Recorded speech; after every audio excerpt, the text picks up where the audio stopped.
It's Wednesday. It's 8 p.m. I'm Daz. I'm Chris. And I'm Martin. Daz, run the intros. You're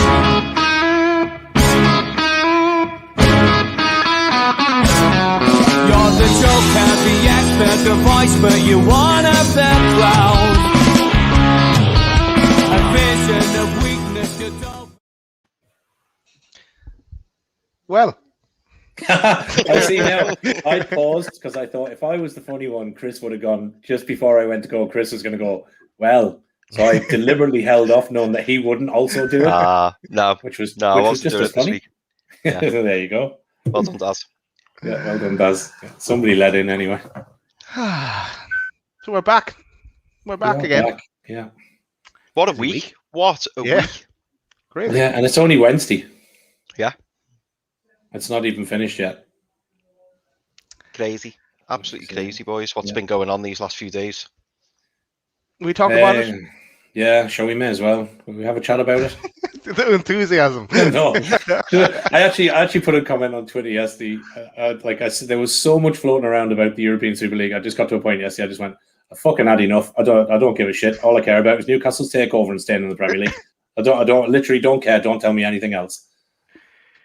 But yeah. Don't ruin it for anyone that mightn't have heard it. Yeah. Oh, sorry. Yeah, cat's out the bag. It's time for Loaded Headlines. Straight away, we'll go for the big topic. We could spend the whole night talking about this, I think. But people might have heard 12 clubs tried to break away from their respective leagues. Boo. And form this European Super League. And I suppose of most concern to us is the Premier League. So these are the clubs that are involved from our side. Manchester United, Liverpool, Chelsea, Manchester City, Arsenal and Spurs. And we're used to these guys singing at the top table and dictating to us Newcastle fans and are annoying. We've seen it all before. No one listened to us. But and Amanda was proved right as well. But there was a bit of a commotion about it. You might have seen a bit of Gary Neville giving out, and too right, and everyone else joined in, and Carragher and everyone. It was on everywhere in the world. Actually, it was talked about for a short-lived period of time. There was a nice little website up. I'm not sure if it's still up, but I grabbed the details of it at the time because I thought this is going no more. This is going to be talked about for a while. But then yesterday, all hell kind of broke loose, and there was a bit of a domino effect. Chelsea and Man City given up on it, and then everyone else in the Premier League followed, and Atletico Madrid followed, and a few more. Then as well as that, there was a bit of finger pointing, not towards the managers, even though the managers were kind of sent out to try and I suppose make the peace, and they didn't even know what was going on either. They knew as much as us, but it's the owners who are the real problem here. And there was one casualty that I'm sure my United fans would be happy to see, where Ed Woodward says goodbye from his post. But now the question is, where does that leave us for the clubs in the Premier League? Should they be punished? Should they be kicked out still? Should they be relegated? As heard some people. Should there be some kind of points deduction, financial penalties, transfer embargo? I know all I want is for our takeover to go through. Let them crack on after that. Let us join the party. What do you think, lads? Oh man, I could rant about this. I really could. I could. Well, as per my hashtag, as it says on my name change for this evening, fans win. Fans have the power and have shown these owners that football is about fans and it is nothing without fans. And I'm sure you would have had some fans that would have enjoyed the European Super League and all the trappings that came with it. But will the clubs be punished? I'd love to see them kicked out, hence my new hashtag. Get that trending tonight, kick out the six. I did start it last night. It didn't take off. But anyway, we'll try again. I think it was just me and one other lad that was tweeting it last night. Kick out the six. Yeah, that's really good. Kick out the six. Yeah, it went nowhere. But I think that there's two sides to it. If you give these clubs point deduction, if you ban them from a competition or anything like that, all you're doing is you're hurting the managers and you're hurting the fans. It's the owners that need to be punished because, I watched a couple. I seen some of the statements that came back out last night. Right, Manchester United, whoever wrote that statement, hang your heads in shame. It was a disgrace. John Henry, Liverpool's owner, came out on video today.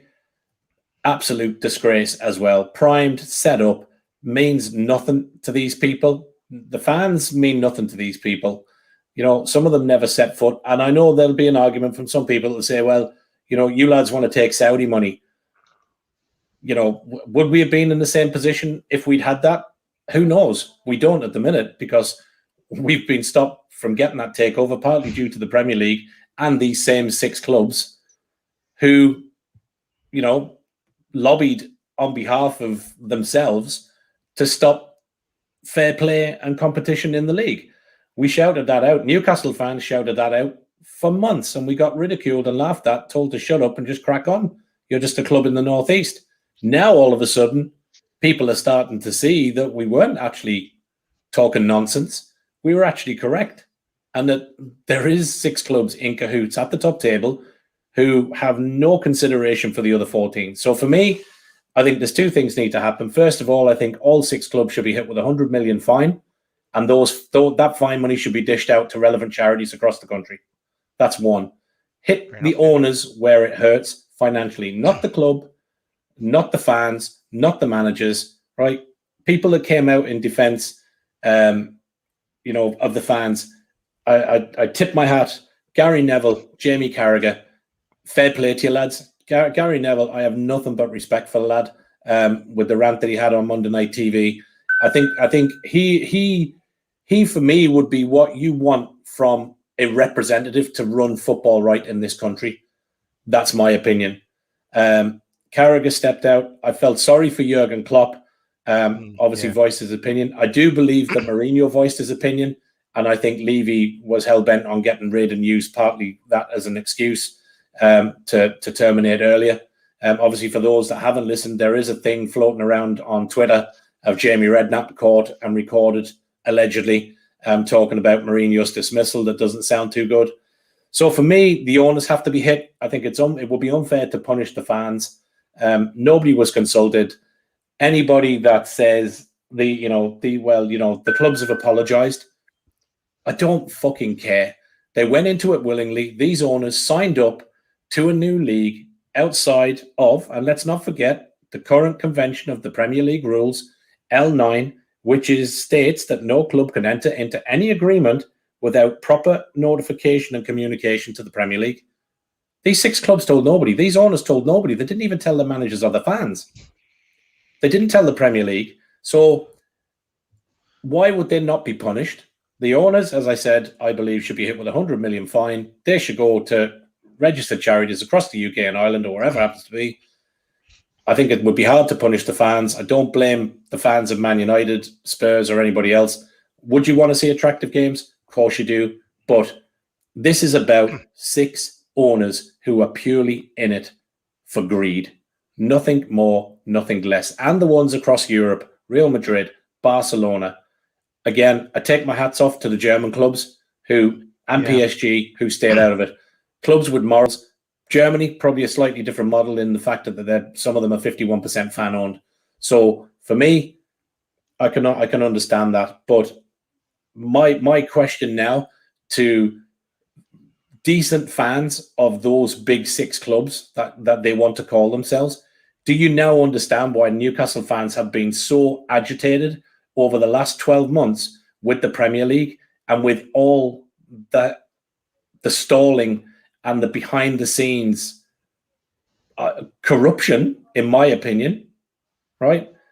In that these big 6 owners do not want competition from the other 14 teams in that league because it's all about money. And that's all it is. So I think the owners should be fined. Rant over.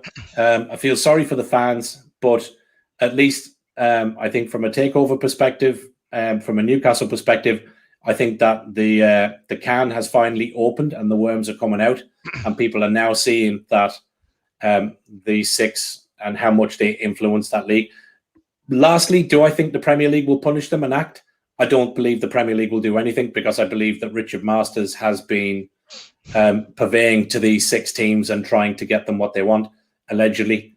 But yeah, I don't believe. I think you know, we're now starting to see the true picture. So yeah, it's disgraceful, and I think the six owners should be absolutely ashamed of themselves. And I feel sorry for the fans of those clubs. And fair play to Chelsea fans and Liverpool fans for standing up. Yeah. And the likes of Jordan Henderson, and probably the first one that actually spoke out, and I'm absolutely 100% behind, James Milner, who spoke up at the end of the Monday Night Football match and said he was completely against it. And he was one of the only few players to actually stand out and go, I don't like it. So fair play to those players and the captains that didn't come out, that did come out. So yeah, disgraceful, lads. I'm sorry.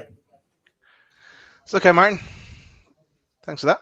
Chris? Yeah, do you know what? I think Martin's just summed it up really well there. You know, with everything that he said. I mean, when I say I was shocked, shock's probably the wrong word. I think it was more like horrified, because it didn't shock me completely, because, you know, this whole, what was it called? The Project Big Picture.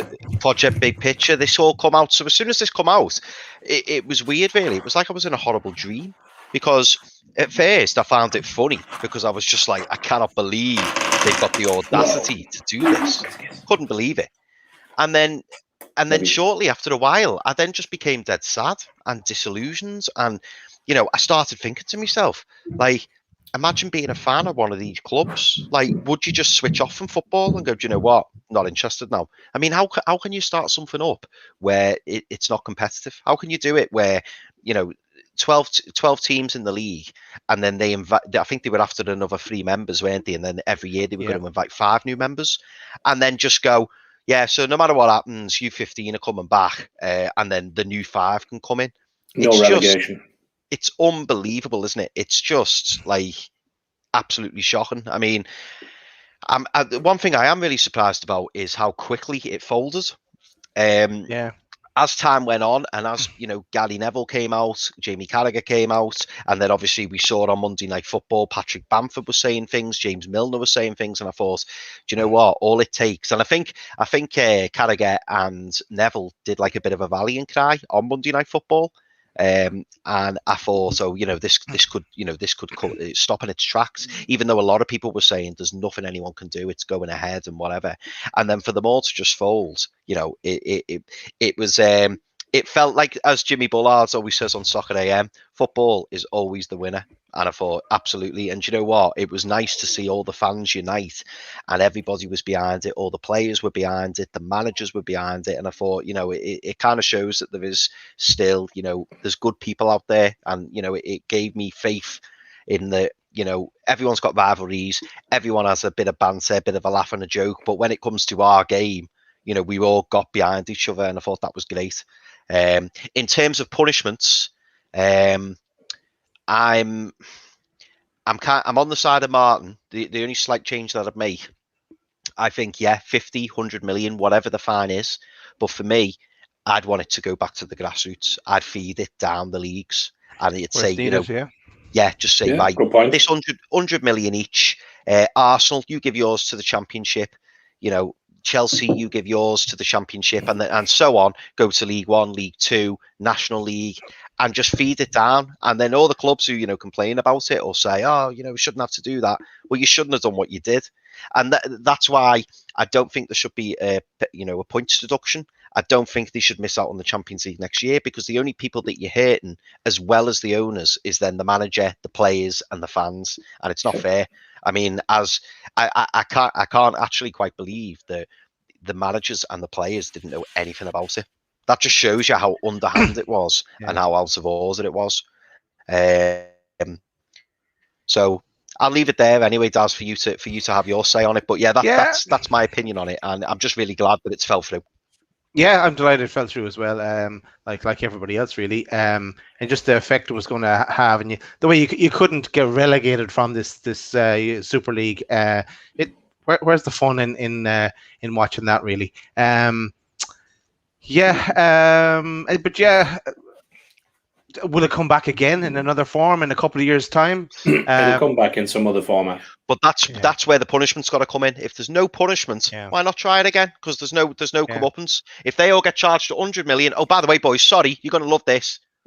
We've just had a match kicked off. It's Aston Villa versus City. 30 seconds in, Aston Villa are 1-0 up. Go on. Nice one. Jack Grealish. Aston Villa have just scored 30 seconds into the match. Tano Mings has hit it over the top. Ollie Watkins has ran onto it. He's cut it into Villa. Sorry, Daz, carry on. No, that's fine. That's fine. Great. You're doing your job, mate. Yeah. I'm flying, aren't I?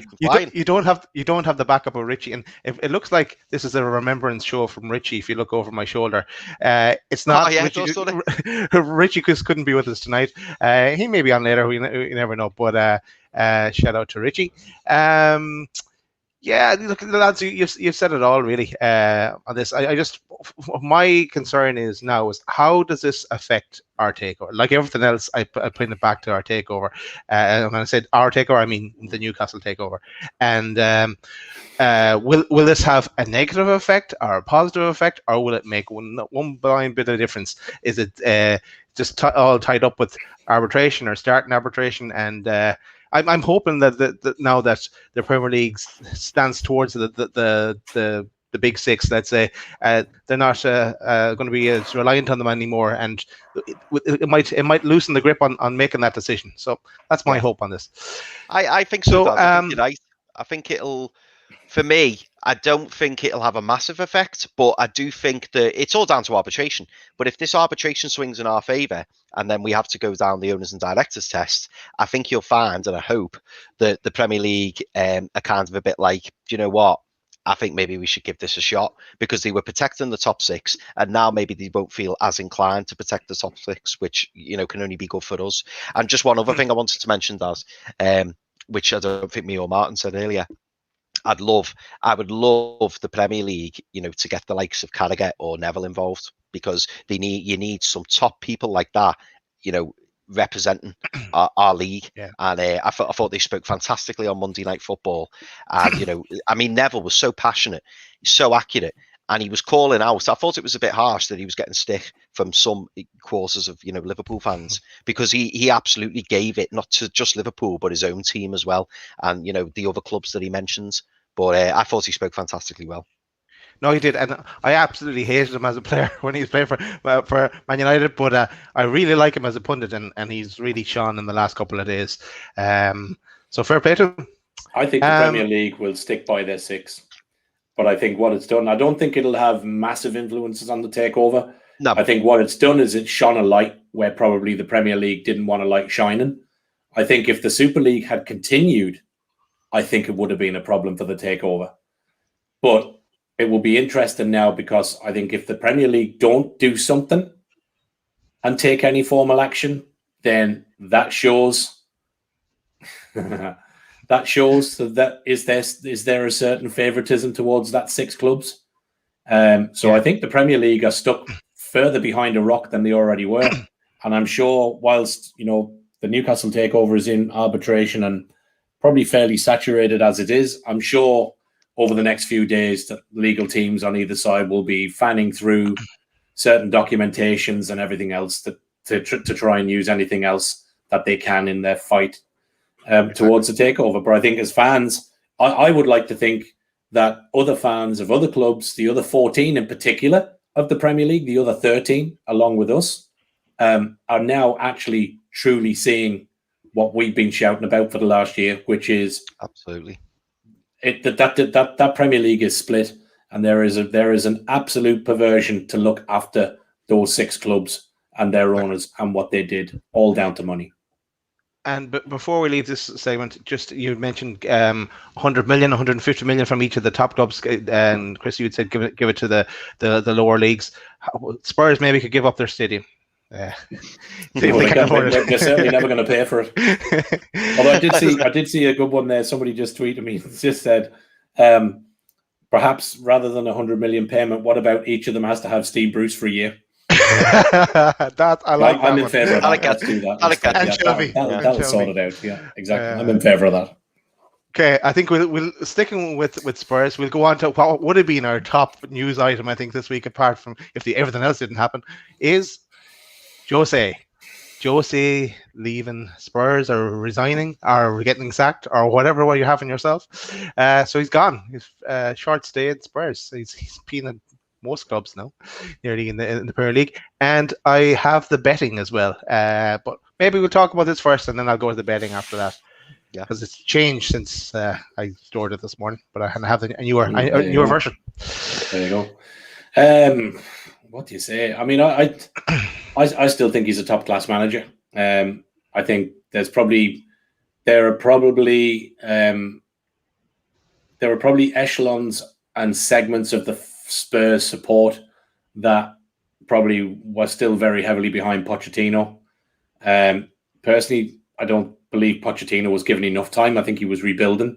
I think that was a crazy move by Daniel Levy. Certainly from things I've read in the last 48 hours, Mourinho spoke out about the European Super League and vented his dislike for it. So whether that fastened the exit route out of Tottenham by Daniel Levy is a possibility. I've watched a few videos with Spurs fans saying the football was negative, it was awful. I mean, I'd kind of have to agree. It's not been great football watching Spurs recently. And I think to a degree, I think they're kind of like Newcastle fans. They've got this idea of what they want. And I know people shout at us a lot and say we're deluded, but I kind of think to a degree, I think Spurs fans are a little bit. They've had a taste of stuff. They've got to a Champions League final. They're top 4, top 5, top 6 every season. And they've sacked 2-3 managers in the last 5 seasons.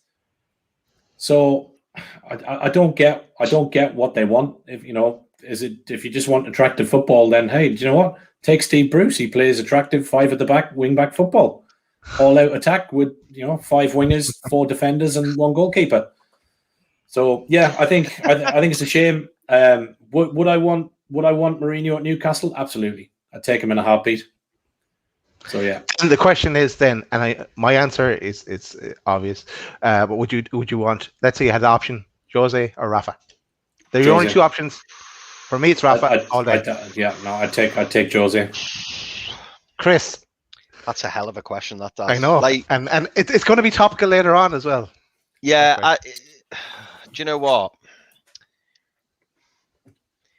Rafa, I wanted Rafa back for the project. I wanted Rafa for the project. I wanted him for the next 2 or 3 years, build the club up. He had ideas, didn't he? He wanted to sort the training ground out. He wanted to sort out the academy.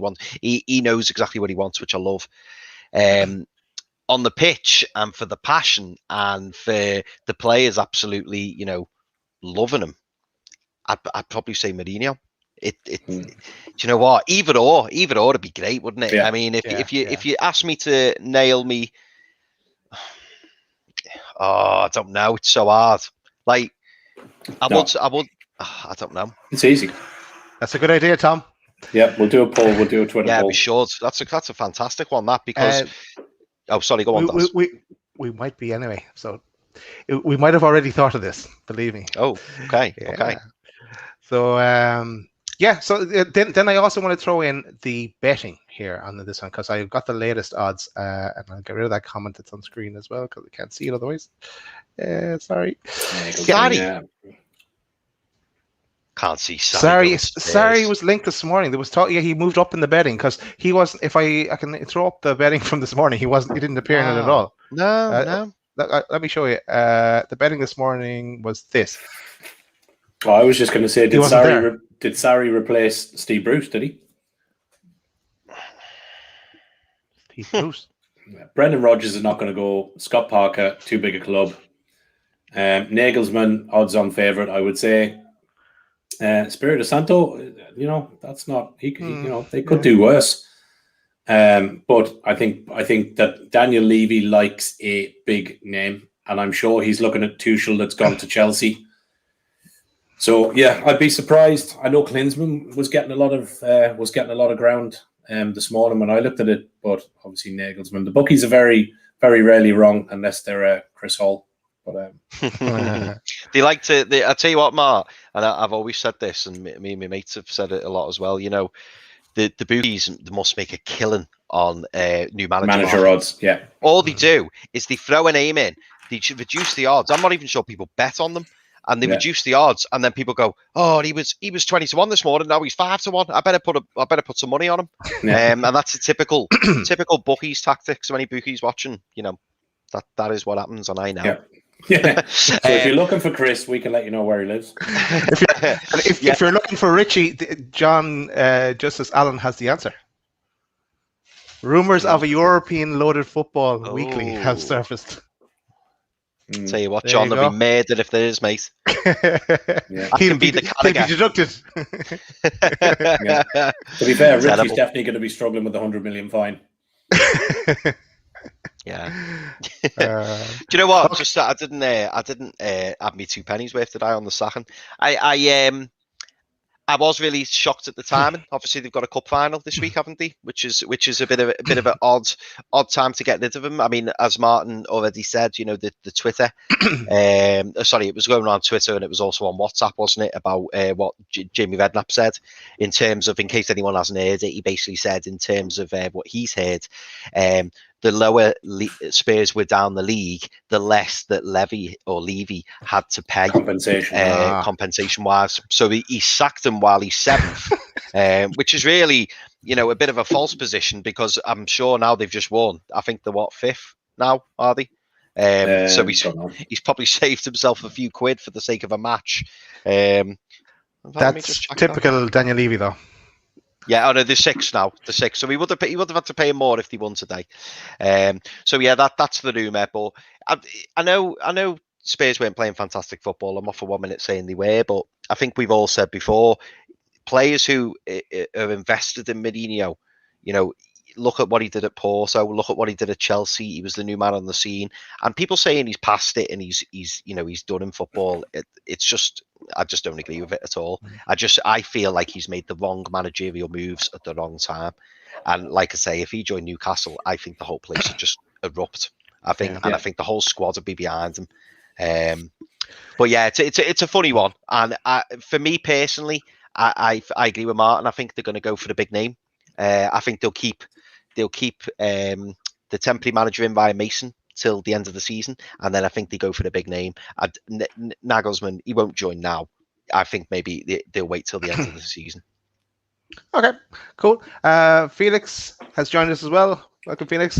We'll get you in a few minutes. We're just flying through a few more bit of items here. So, Chris, you touched on the next one, and it's the cup final, the League Cup final. Do we want any of these to win it after what they put us through this week? Don't care. I definitely don't want Tottenham to win it. No. I mean, it's a funny one, isn't it? I mean, if you'd asked me 24 hours ago, I genuinely wouldn't have cared. Like, what match was on last night? What Premier League match was on last night? Was it Leeds, Liverpool? And I remember just feeling numb watching it. I was just like, it wasn't Leeds. Chelsea. It was Chelsea Brighton. Yeah, 94. And I just remember feeling numb watching it, just thinking, does it matter? Is anyone bothered? Is it, does it mean anything? And it ruined it. It ruined it for everybody. Yeah, it did. It did. And it would if it wasn't killed at then. Yeah. Grant, we'll move on. That's it. It saves us a bit of time. We won't even talk about it. The League Cup final, Spurs and Man City. Best of luck to them. Yeah. Hope they both lose. Yes. Okay. We'll move on. Let's move on to. Are you ready, Chris? Loaded leaderboard. Nice one, Chris. Feeling good about it this week, boys. Again, I'm not. I'm looking at it blind. I haven't seen it, but I know a couple of results went my way. Yeah, I haven't included the result from this evening, and obviously the match that's happening now. But so here it is. There we go. Oh, it's still dead tight. Right, and okay, so fallen lower. Go on. You'll get there, mate. You'll get there. So joint first, we've got myself Richy, and Martin. Martin, you won't be happy with that, mate, because you said last week you should be seconds with the Alphabetical order, please. alphabetical order, but Yeah. hey, I didn't make the slide, mate. I didn't make the slide. Yeah, that was me. I wasn't going to change it for that. I have enough to be doing. And then we've got absolutely, mate. And then we've got Daz in. I'm going to say he's seconds, but technically he's fourth. I'm going to say he's seconds. But that goes back to that conversation we had last week about I know. the fight for fourth place. Effectively, we're all first, Daz is last. That's a very simple, Chris. Let's stop mincing our words. If Richy's gone to that European loaded football weekly, then we should have points deduction. So there you go. Effectively, you move up to third, Daz. Yeah. Yes. Okay, let's look at this week's fixtures.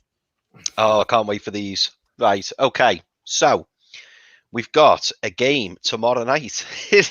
I do this every week, and then every single day there's a game, isn't there? Right. Okay. Yeah. So tomorrow night we've got Leicester at home to West Brom. Now I'm going to kick it off with a Leicester home win. What about you, Daz? I'm going to go Leicester home win as well. Draw. Okay. Friday night, we've got a game, and it is Arsenal at home to Everton. And I am going to say draw. I'm saying draw as well. Everton. Okay. I'm going to screw up my leaderboard this time because I'm backing every team apart from the big six. You can come join me at the bottom. Yeah, that's fine. Right, we've got Liverpool at home to Newcastle. I feel really torn about this one.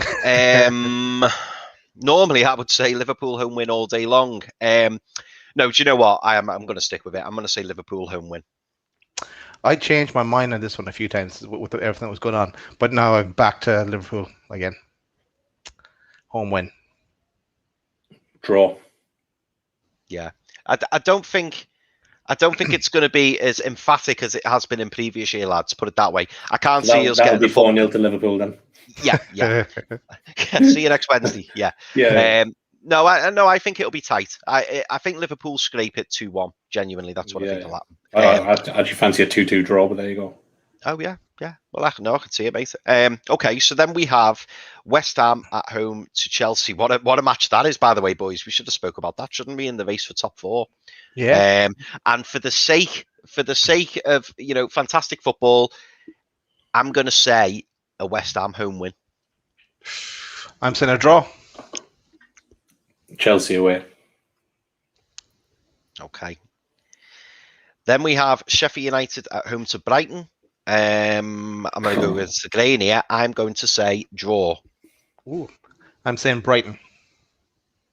I'm going to go against the odds. I'm going to try and get up that leaderboard, so I'm going Sheffield United. Good man. Okay. We then it's not going to happen, but sure, you got to try. You never know, mate. You never know. We then have on Sunday Wolves at home to Burnley. So I'm going to say Wolves home win. I'm saying a draw. Yeah, Wolves. Yeah. We've then got Leeds at home to Man United. I'm going to say draw. I'm saying Man United. Yeah, I'm going to go Man United as well. We've then got Aston Villa at home to West Brom. Bit of a derby there, boys. I'm going to go Villa home win. Villa home win for me. Yeah, I'll second that. Okay, and then the final game, Leicester again. We've got Leicester at home to Crystal Palace, and I'm going to say a Leicester home win. Leicester for me as well. Yeah, I think 3 Leicesters. Cool. That would mean in the next week or so, it'll really tell the tale for West Brom whether they have a chance getting out or not. Really, they'll have played Leicester and Villa. They need us to win in some of those games. Anyway, I diverge. Let us look at the comments first, and then we'll go to sponsors. Yes, that is the Liverpool versus NUFC is the Chris Hall derby. Yeah. Imagine naming it. Do you know what? That'd be a really good name for a stand as well, wouldn't it? What, Chris Hall? Yeah, or you could just like name a corridor, the Chris Hall. I like this one from John Justice Allen. Apparently, in the European version of the Super League version of the Loaded Football Weekly, Richie finishes top of the leaderboard regardless of how many points he gets. Yes. So I had to read it out for people that listen on radio on Saturday morning. He never Saturday becomes afternoon. bottom. No, exactly. That's occupies that anyway. But let's go to our sponsors. Are you ready, Martin? Yep, let's go for it. Yes, mind, body, and soul. Adam and the guys, or the Adams and the guy, who have kindly been looking after us now for probably coming up towards back end of 2 months now, is it? Probably even longer. Mind, body, and soul. Obviously, the guys help and will point people in the right direction with mental health issues and problems. Also, other varying issues. They, have kindly helped out people financially. They do run obviously through Twitter at Mind, Body, Soul, and then online on the web www.mindbodysoul.uk. They do a range of merchandise. Everything that they sell, they are non-profit, so everything they sell online goes towards helping those that need it. Those in having some financial hard times in these current hard times that we have, and obviously them helping people with issues and pointing them in the right direction and getting them the help that they need. So thanks for their continued support. We've had a goal, boys. Another goal. We've had a goal. 1-1. 1-1. Phil Foden. Oh, I love him. The ball came across. Riyad Mahrez puts in Bernardo Silva, and Phil Foden just taps it home. Easy goal. 1-1. Villa have been playing well, though. Yeah. I'll jump in here, Martin, on this one. Yeah, sorry, Phil. I was just going to say, Phil Foden in the next few years will be a better midfielder than Kevin De Bruyne. Do you reckon? Yep, absolutely. Big statement. Yep, I'm telling you. He needs a good run of games, though, doesn't he? I mean, I know people seized him in and all that, but he should be playing week in, week out. His passing and his train of thought and his positioning for such a young. Let's not forget, he's only 20. Yeah, it's crazy. He's outstanding. Imagine him in another 2-3 years, age 23, 24. No way absolutely no way he's not going to be better than someone like De Bruyne. Controversial, but yes, factual. I can see why you're saying it, mate. I absolutely can.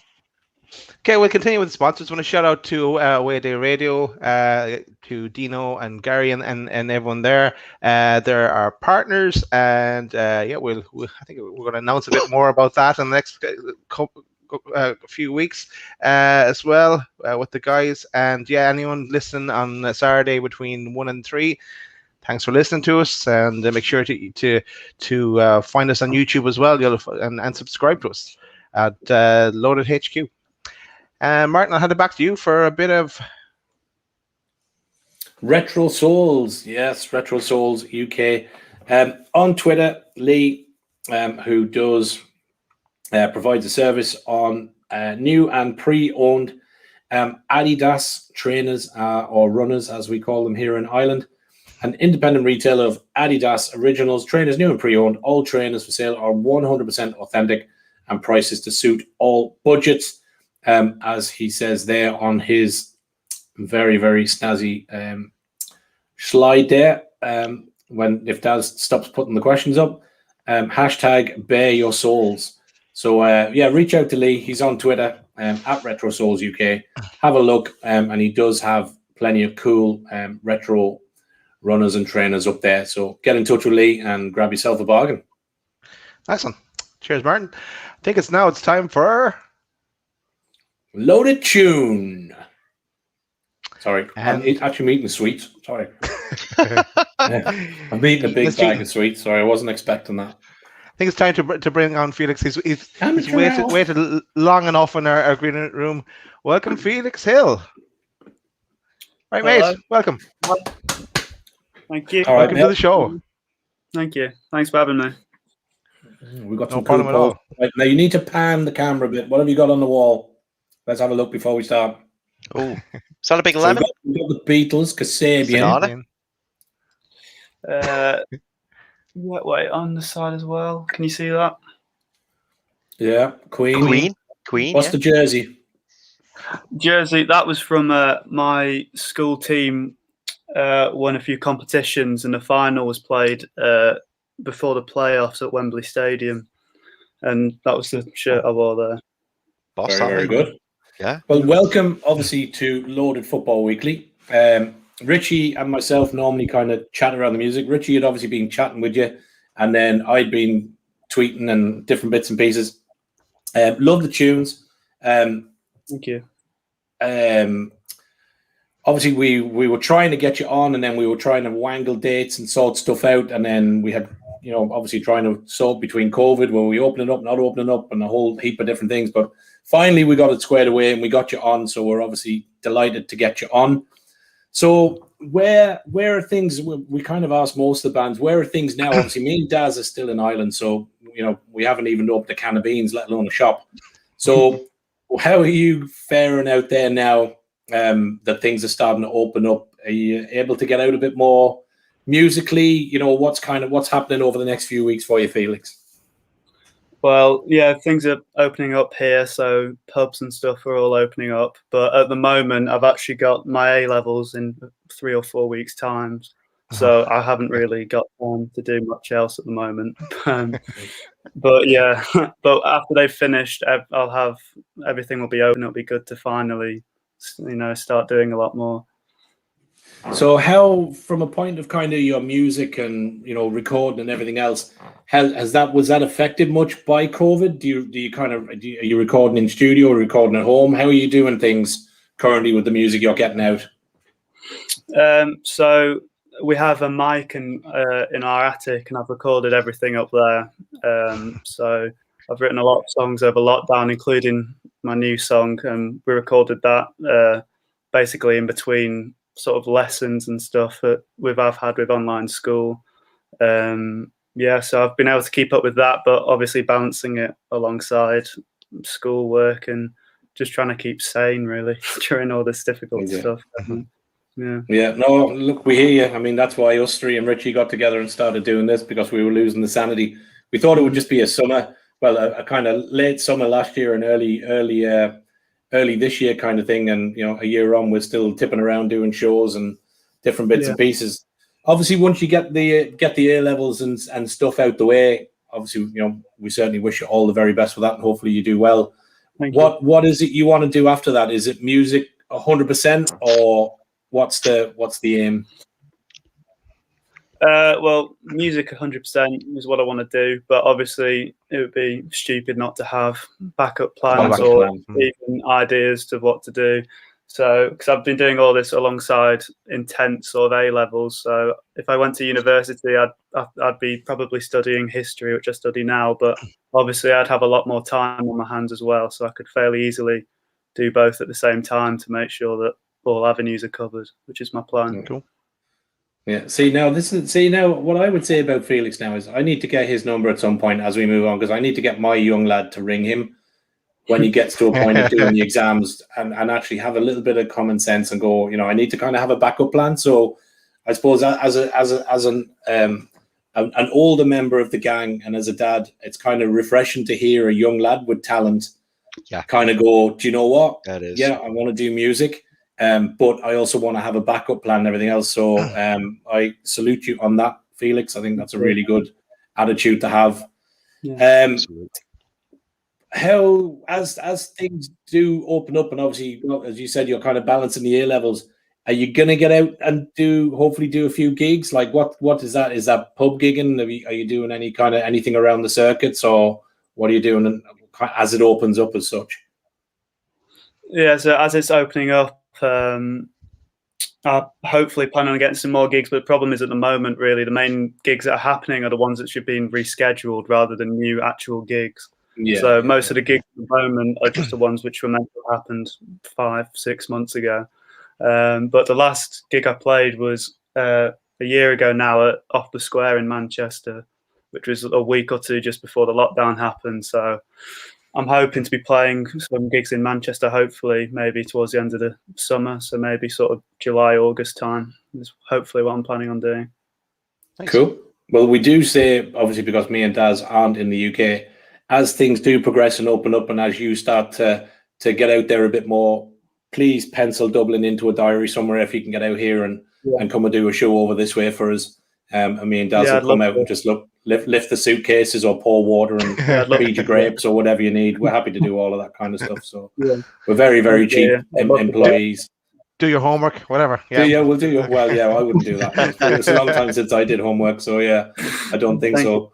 Well, look, what we'll do. I know Daz is probably getting some comments in there, but let's play a tune, and then let's come back. You guys can fire a few questions, and if we've got any kind of Q&As there from anybody. So if you do want to get a question into Felix while we're playing the tune, get it into us, and we'll ask away, and then play a bit of music, and then we'll bit more talking, and then we'll have a look at this. I presume we're doing the quiz tonight, are we?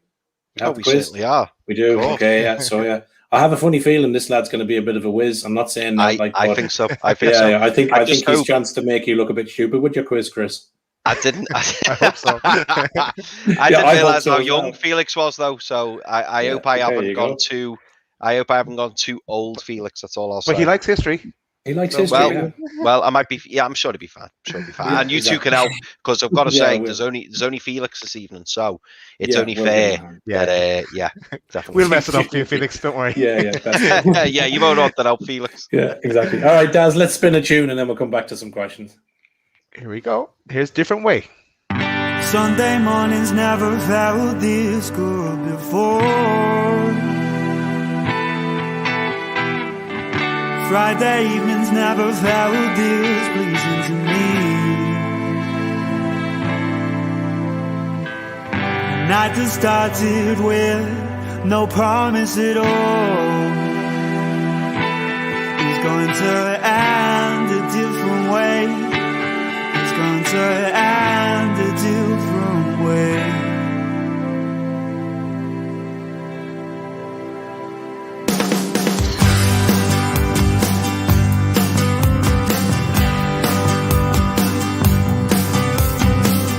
Tightly bound from teenagers in conversation, raising their voices over blaring speakers. I was pleased to see so many faces I'd never seen before. Too much of the same crowd. Your silence was too loud for me.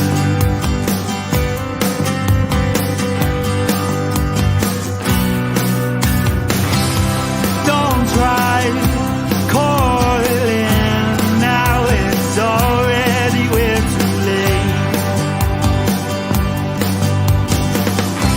Don't try messaging, now it's already way too late.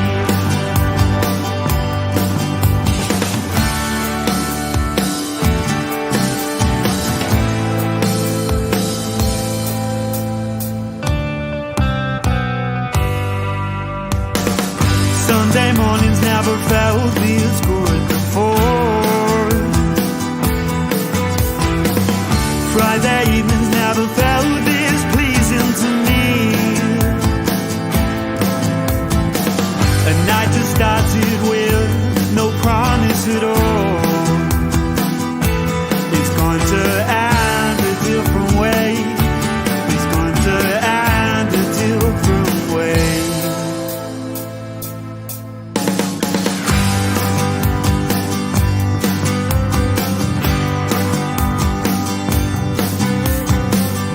Overpriced drinks were flowing. I was spending large without even knowing. I can't keep this up all night. It's hard to see under these lights. Social etiquette is making me comfy. I've got to save face in this place I call home.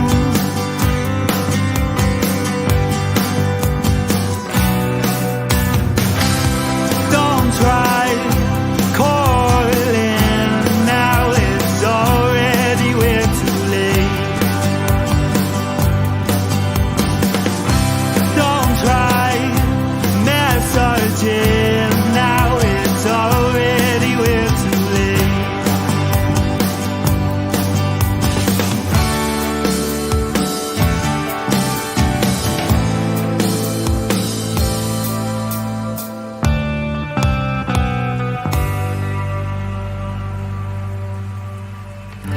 Sunday mornings never felt this good before. Friday evenings never felt this pleasing to me. A night that started with no promise at all is going to end a different way. Is going to end a different way.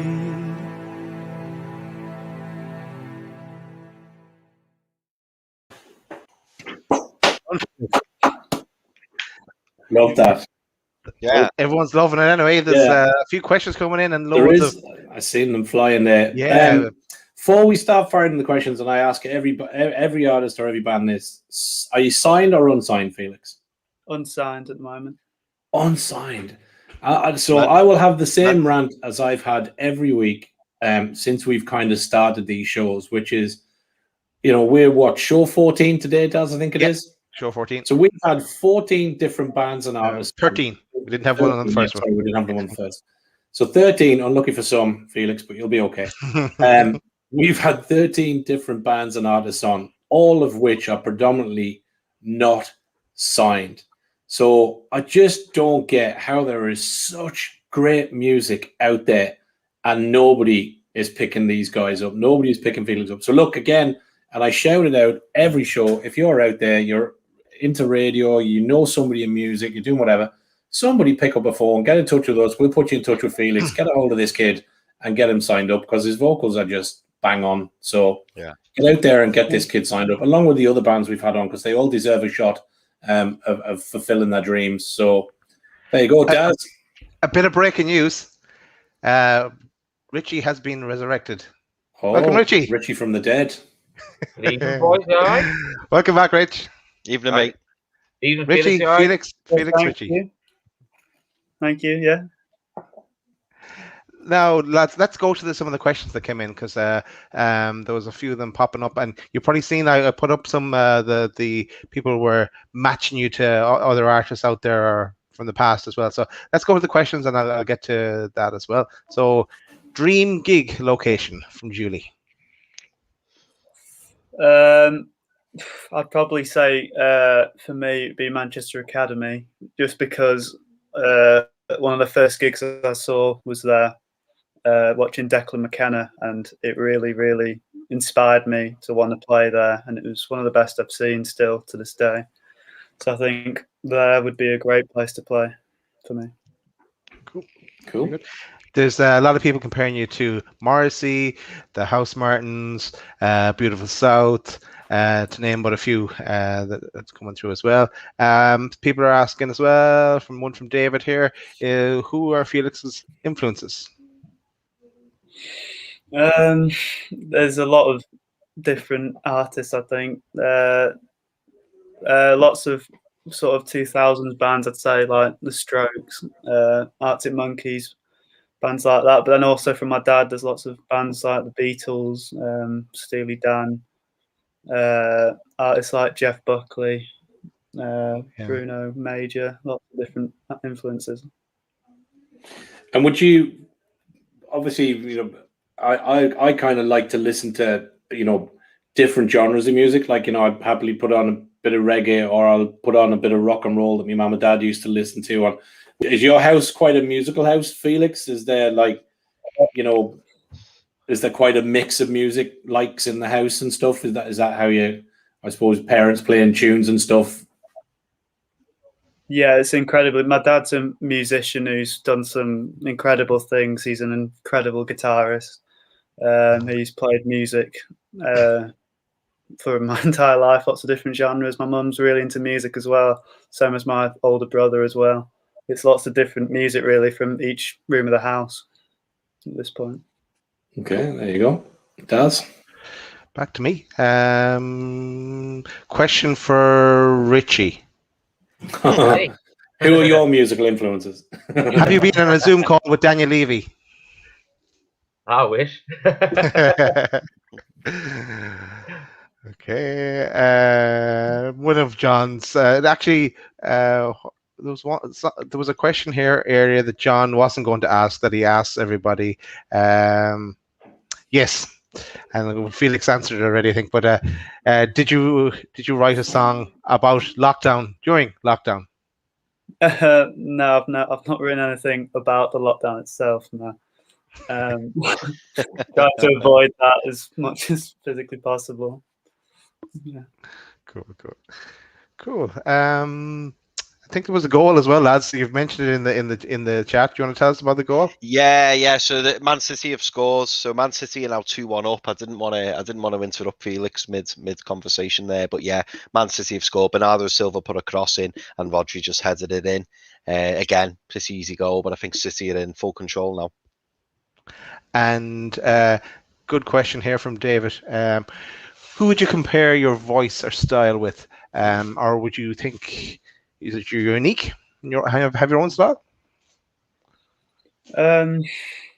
Well, I've had it quite a few times. People like Morrissey and stuff, which I find quite strange because I've not really listened much to the Smiths at all.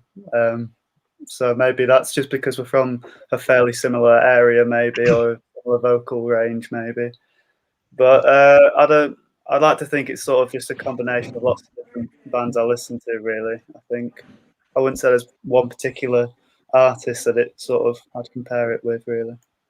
Yeah, I think for me, Dad, I think when we first got in touch, and kind of you sent me a mail with some music and stuff on, and when I played it and when I listened to it then on YouTube, and I kind of had been, obviously we were tweeting and whatever else, and then I'd seen pictures of you, and then I put it on. I think it was, for me, it was one of those things, Felix. It was probably, I kind of sat back and went, oh, because it wasn't, no disrespect, kind of looking at you, it wasn't a voice I expected to come out of you, if that makes sense.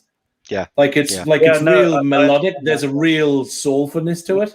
A real deep kind of tone to it. So it actually took me a little bit by shock when I played Different Way for the first time, because I wasn't really expecting that. And I think for me, that's a good thing when you play something and you kind of sit back and you go, whoa, kind of thing. Yeah. So that kind of, it did take me back a little bit, the first listen, and I think that's a compliment to you, So cool. I have a question. I have another one for Richy, and then I have another one for Felix. So Richy, the one for you, and I know you're keeping an eye on the telly as well. That's Chris's job, by the way.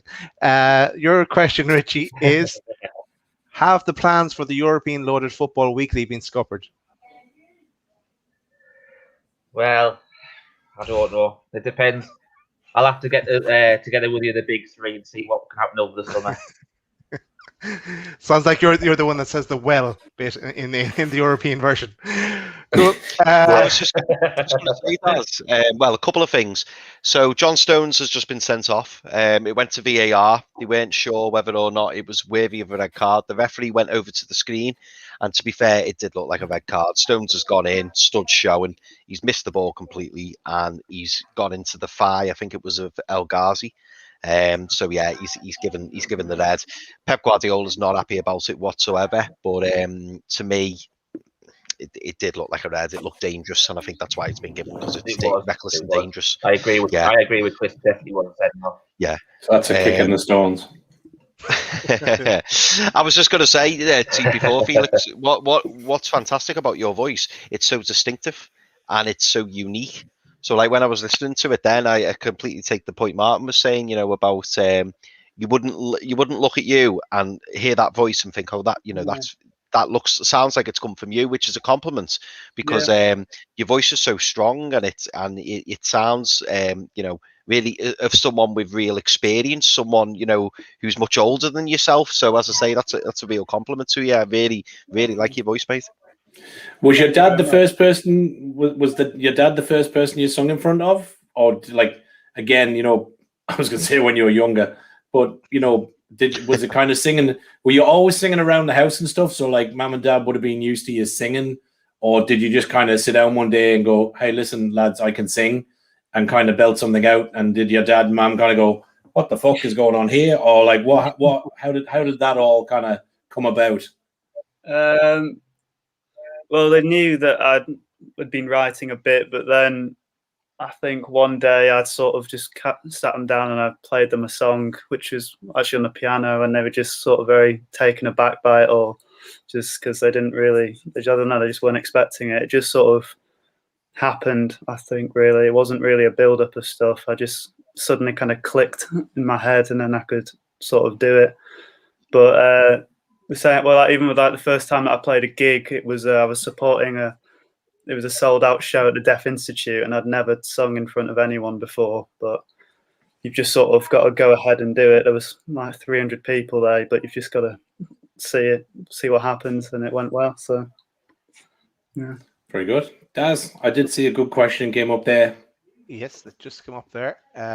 What would your definition of success be?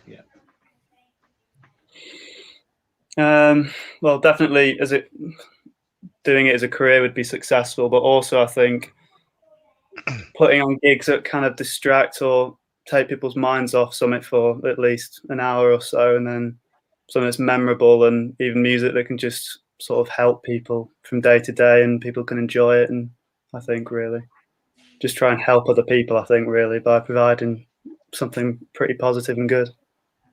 Yeah, good answer. No, I think if you listen to different way, I was actually just thinking about it. I had my eyes closed when we were playing the tunes, which is good that we can't obviously see us when the tune's playing. But I was just sitting there and I was thinking, do you know what? It's just just a great tune to kind of just be laying out the back garden, sun beating down on you, a cold beer beside you, and just a chill track on a Sunday where there's no stress. You're just, do you know where I'm coming from? It's just a real vibe out and kind of just lay there and not have to think about anything. And I know that's, you're listening to lyrics and everything else, but I think it's just one of those songs. Would also go down well driving with the windows down in the car and just kind of really, drive along, from point A to point B. Just good music that you could just listen to at any time. Yeah. On that note, sorry, Felix, go ahead. Well, yeah, I was just going to say that's great to hear, because if it can sort of do that to you, then I think it's doing its job as a song. If it can help you, I don't know, relax or just I just think it's a really, really good tune. The more I listen to it, the more I like it. But it is kind of just a nice kind of chill out tune. So yeah, I really like that song, I have to say. Thank you very much. I think on that note, it's time for another song. And before we go into the quiz, so here is Down by the Races.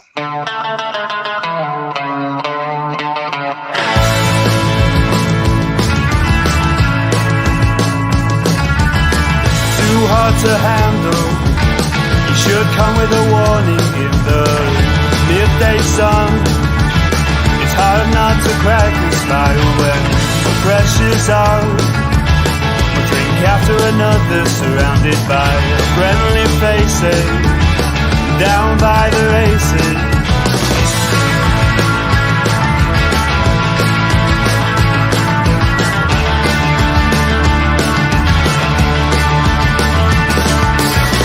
Can't risk 100. I'll just put a pony on it. We'll all pretend we know what we're doing when we don't. We're dressed up smart. The weather's been so kind to us. Just friendly faces. Down by the races.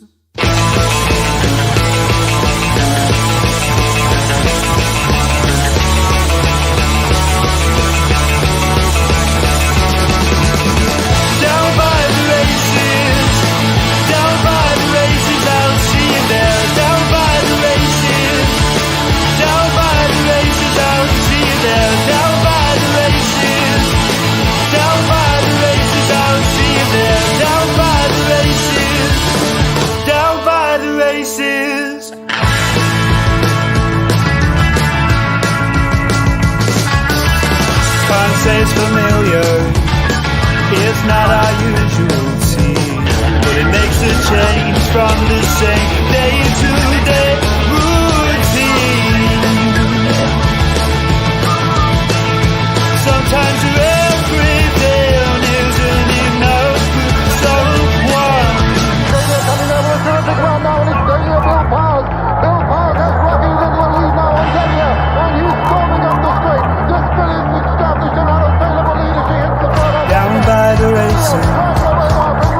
lost in us. Shoes without lace. My love has wings where I can't compete with rich older handsome. And no matter how hard I try to, no matter how hard I try to.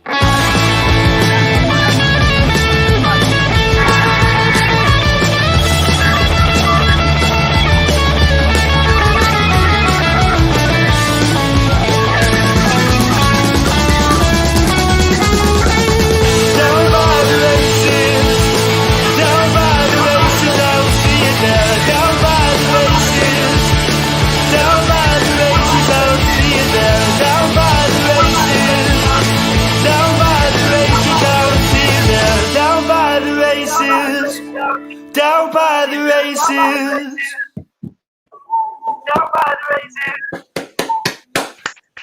Quality. Nice one, Felix. Fantastic, mate. Thank you. Yeah, Chris, you probably like that Thank one, you very don't you? You're a much. bit of a Yeah, GG's man. I did. Yeah, it was There cool. you go. I was like that. coming Um, along to it. Richie, you wouldn't like that. Wouldn't be your thing. There's more questions than that coming in. I picked up on one question, Daz, which was from. Let me go back. Where is it now? Can't find it. Yeah, one from Tom Dixon. So to Felix, is it hard to write the songs and come up with songs on your own rather than being part of a band, or do you find it easy enough to do the writing side? Well, I write and record every instrument and obviously sing it, apart from the drums, which I usually just get a session musician. But to be honest, I find it a lot easier to sort of do it myself and write it myself. I was in a band once when I was about 15, 16, but I don't know, I just found it a lot easier to sort of write and think it through on my own, really. Be your own boss. Yeah, I think so, yeah. I agree. There's a lot said for that. The other question I was going to ask, and you probably already answered it because you said you kind of record and write and do the music yourself. The other question I had was, has your dad played guitar on any of the tracks? So did you say if they played on any of the tracks? It cut out. Has your dad played guitar on any of the tracks at all? No, I think he just played some. I think he's played some sort of synthesizer or something once or twice. I think, but really, he sort of helps the recording side a lot more because it's very difficult to do it just sort of on my own, recording it and operating it at the same time. Okay, cool. There you go. Daz, we got any more questions there? No more real questions. We just comments that I've been putting up on screen there about someone. David said you should team up with Jace Campbell, another Manchester talent who we had on show 2, actually our first musical guest on. But I think it's probably time to go to the quiz. Yep. So are you ready, Chris? I'm ready. Loaded quiz. 2. 2. Yeah, I was going to do the 2, and then I thought we've done that. Well, I was waiting for you. So Felix, here's how it's looking. Sorry. Yeah, thanks, Daz. Yeah, so we have on our leaderboards, we've had 2 people, Felix, who have been on the Loaded quiz, and so far they've scored pretty impressively. So the Outcharms scored 17 points, and the Void, who were on last week, have scored 16 points.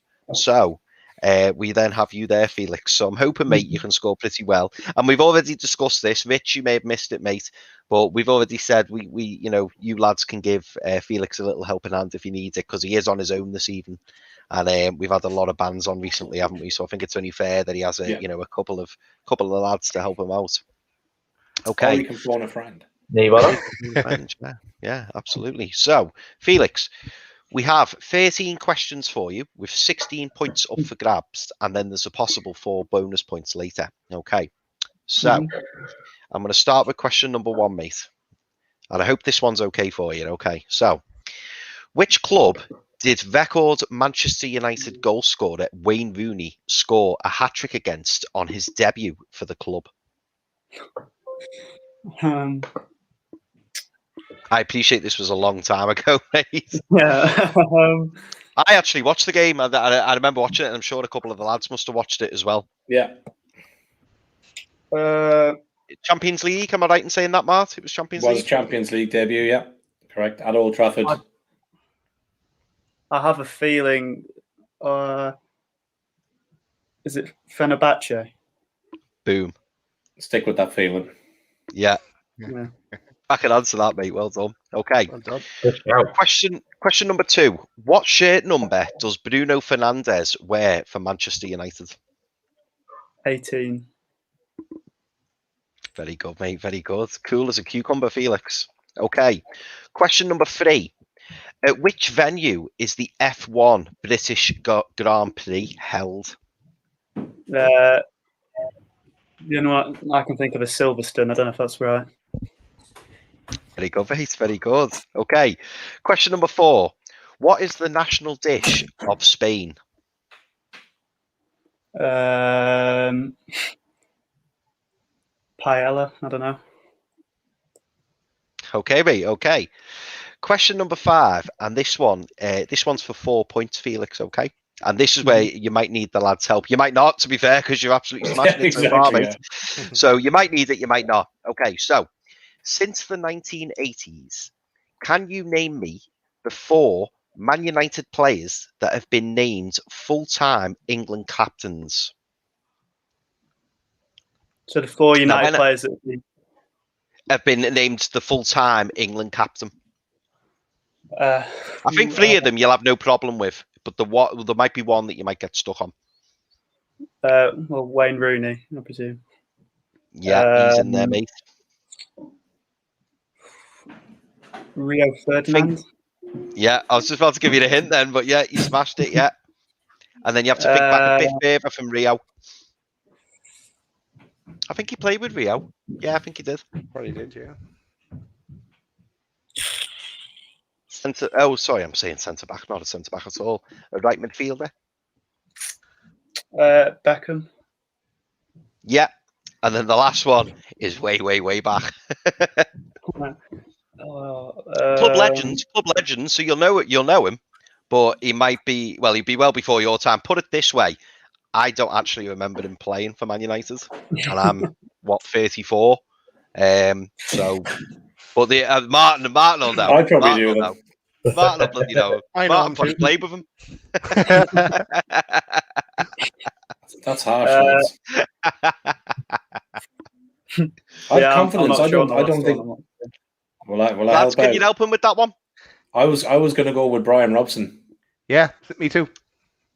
Very good, very good. I'll tell you what, though, mate, you got the 3 out the 4 there. Exactly. Yeah. We're giving you the 4, mate. Absolutely. Don't mind helping. Yeah.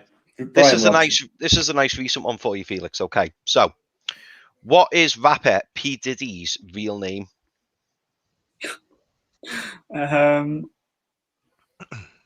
Say that. I'm saying he's recent. He's a bit old, isn't he? He's quite recent for me, but yeah, I've no idea. No. Okay, mate. Are we allowed to help him or not? I was going to say, I bet you Richy knows this. He knows get the old shower cap on and a bit of rap in the yeah. Sean Coombs, is it? Yeah, Sean Puffy Coombs. Sean Puffy Coombs, yeah. Okay, next question. What colour are the seats in the House of Commons?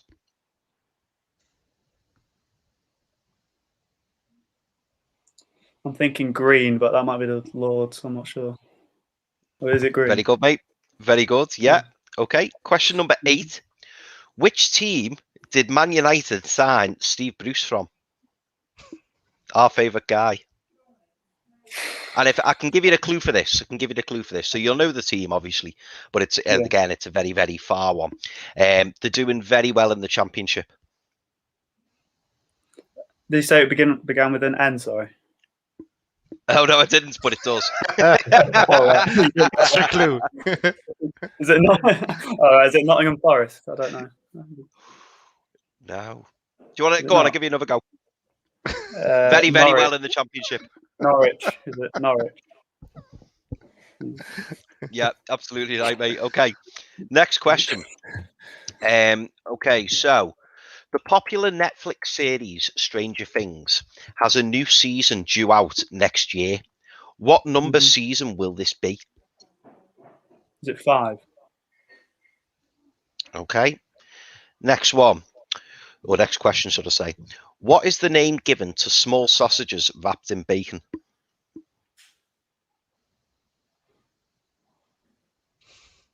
Sorry, I think that cut out then. I didn't hear that. Oh, sorry, mate. What? And it's for you probably thinking, what an odd question. What is the name given to small sausages wrapped in bacon? Oh, pigs in blankets. What do you mean? Okay, mate. I didn't know this one, but my mate clarified this is correct because it's not my thing, but you may know this, mate. Okay, so which Avenger is the only one who could calm down the Hulk? I'm just gonna... Richie's dying to help you out there. I can see him. I can see him dying to help you. And by the way, we're not talking about Daz's wife. Sorry?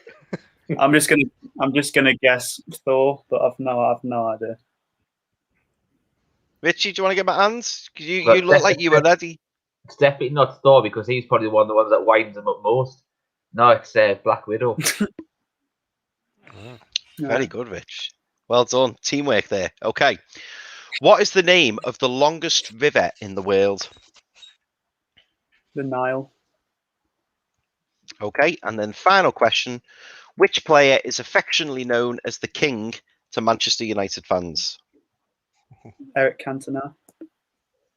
Very good, mate. I tell you what, Felix, you didn't half do well on that quiz, mate. Okay, so you got 4, 5, 6, 7, 11, 12, 13, 14, 15 points out of a possible 16. Tell you what, mate, that's some going, that is some going. Right. Thank you. That's tough as well when you're on your own and you're listening to it and you're thinking and you've not got somebody to bounce with. That's an impressive result, to be fair. Absolutely. You only got one wrong. And the only one you got wrong was the popular Netflix series Stranger Things has a new season due out next year. What number season will it be? And you said 5, but it's actually going to be number 4 because we've had the first 3 and then there's a 4th one coming out. But I tell you what, mate, you weren't even far off on that one. So yeah, I've not watched one of them. I've got a question. The question about the pigs in blankets. You said it was a mini sausage wrapped in bacon. Yeah, a small sausage wrapped in bacon. Because I always thought that pigs in blanket was like a sausage roll wrapped in pastry. So I learned something there. Tell you what, mate. So do you not have pigs in blankets for your Christmas dinner? Yeah, we do. Daz is in Galway, though. On this side of the country, we do, mate. Yeah, in the posh side, not out in the States. I'm going to have to send them some. Foreigners coming into our country. Yes, Tesco do. You can actually buy them in Tesco in Ireland. You can actually buy them all year round. All year round, mate. Yeah. Oh, yeah. I've never had them. There you go. There we go. You like them? You will like Tesco tomorrow, Daz, and there are other supermarkets, of course. Outside of Tesco. Does that. Yeah. Okay, so Felix, you got 15 points there, mate. Absolutely fantastic. But there is another opportunity for more points. Okay, so Felix, you have 2 choices, mate. Okay, so you can take the bonus question from me, which is worth 2 points. But the downside to this is that we can't play you the extra song. Okay, later on in the show, so you can take the bonus question off me, 2 points. And you get, but you don't get your extra song played. Or you can take on Challenge Loaded. And this means you automatically get an extra song played because you've had a go of it. And you can ask one of us a question for an extra bonus point. You can ask 2 of us a question for an extra 2 bonus points. Or if you're being really brave and you want the 4 bonus points, you can just ask the 3 of us the question. It's up to you, Felix. But if you get the answer, if we get the answer wrong, you get your 4 bonus points. But if we get it right, you don't get any extra bonus points. So it's entirely up to you, mate, what you want to do. So is this question on anything then? Do you mean if I ask you? You could just ask us. Yeah, and you can ask all of us. And this is always a really risky thing, isn't it? Because Felix could ask us anything here. And you can ask one of us, Felix, or you can ask all 4 of us, or just 2 of us, or whatever you wish to do, mate.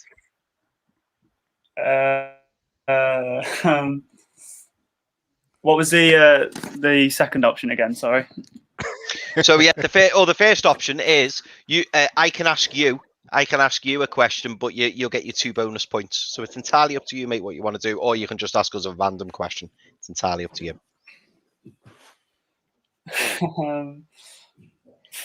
I mean, I on the can't think spot of a here, question aren't I? off the top of my head, I don't think. Okay, mate, I'm going to ask you. Do you want me to ask you the bonus question? I can ask you it. Yeah, do that. Okay, mate. Okay, so this is the first time I've been asked to ask the bonus question, so I'm happy about this, mate. Okay, and this is to join top. Okay, so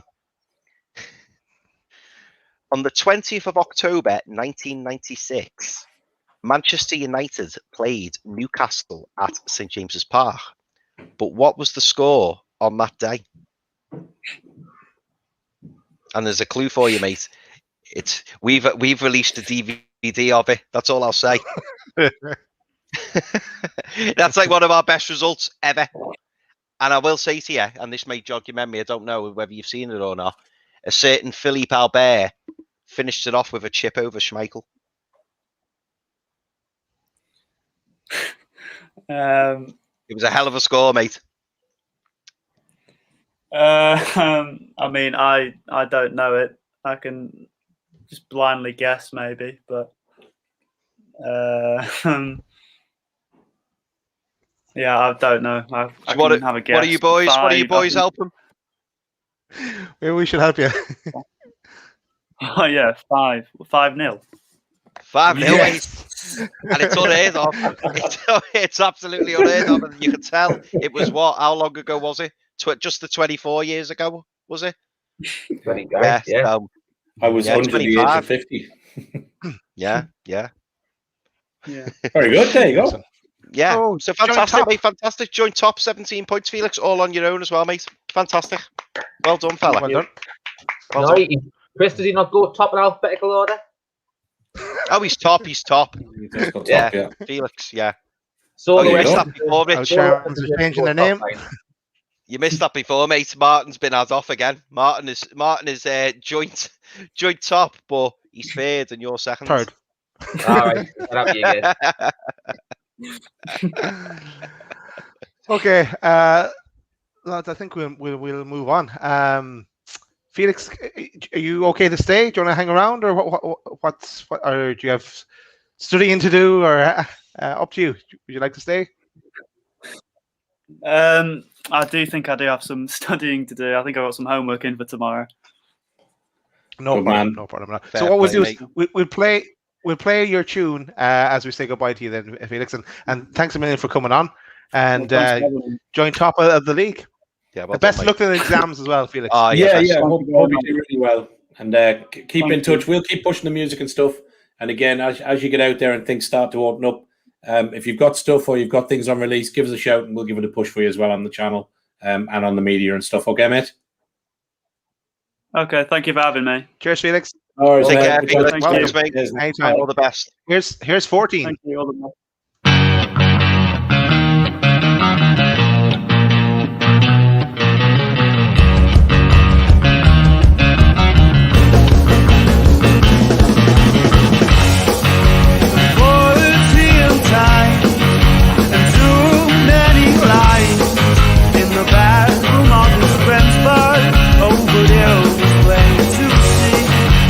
Pressure was getting to him. His hair was starting to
Nice one. Catchy Young tune. Felix. Yeah, it's cool, that.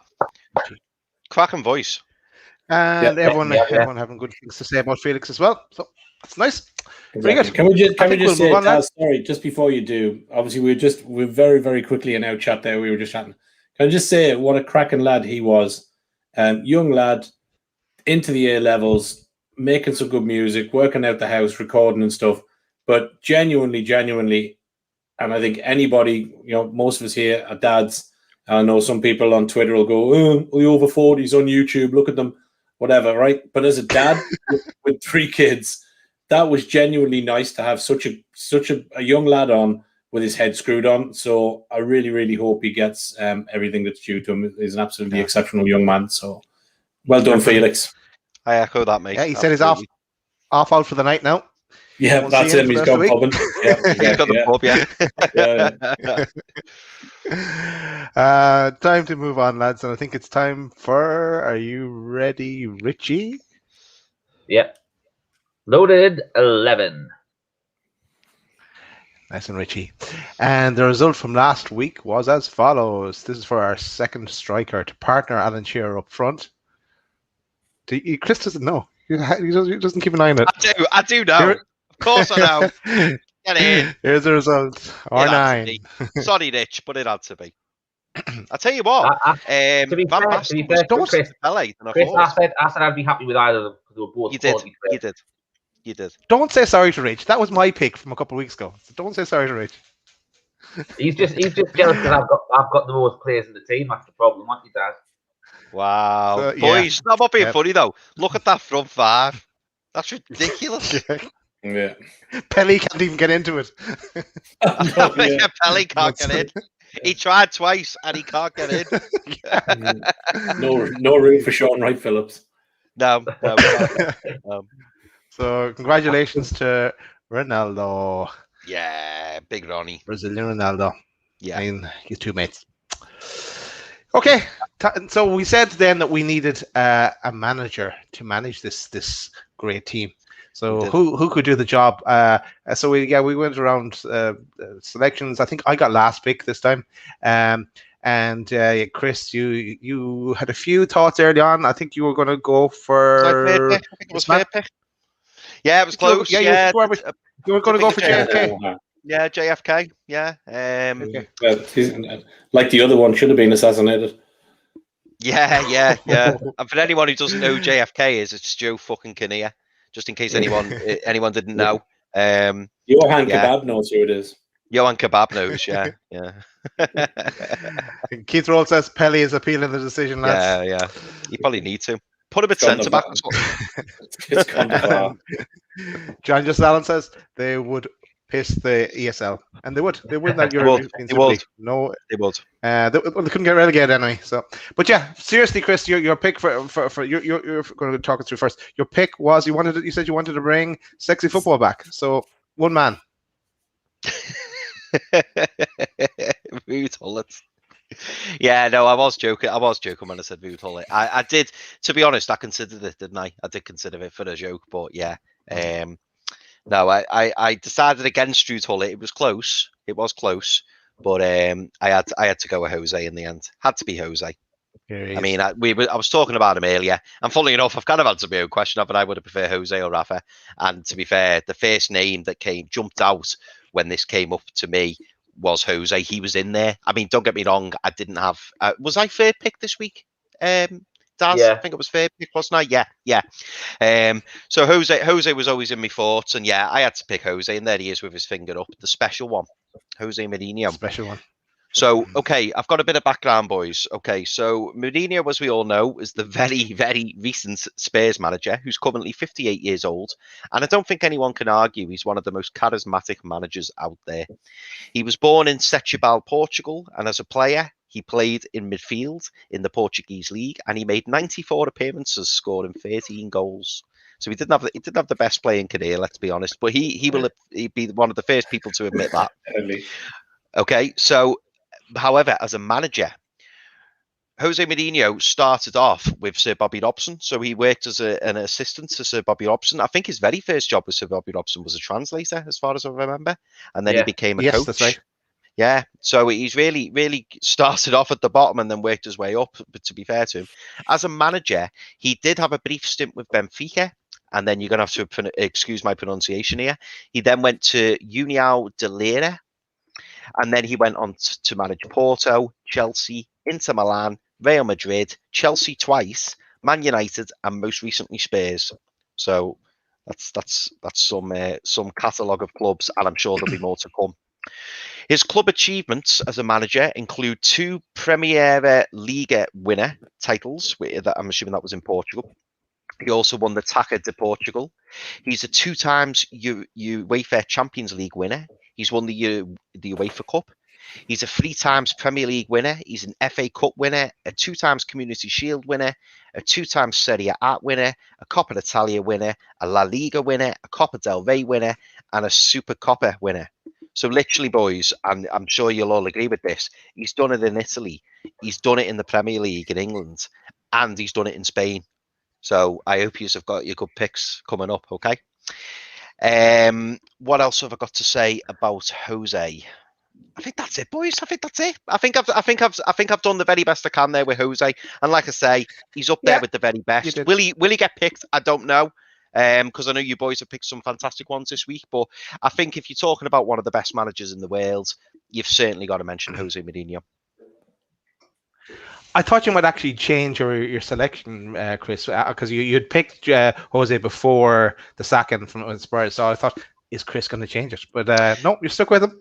Yeah, I had to, mate. Do you know what? I've got to look at his records, and he reminds me, a little bit of like say Ronaldo. He's done it in different leagues, and that for me is a big plus. I know obviously one of your picks has done it in different leagues, and I won't ruin it and say who that is. But I had to pick Jose Mourinho, and obviously in recent years he's not been as successful.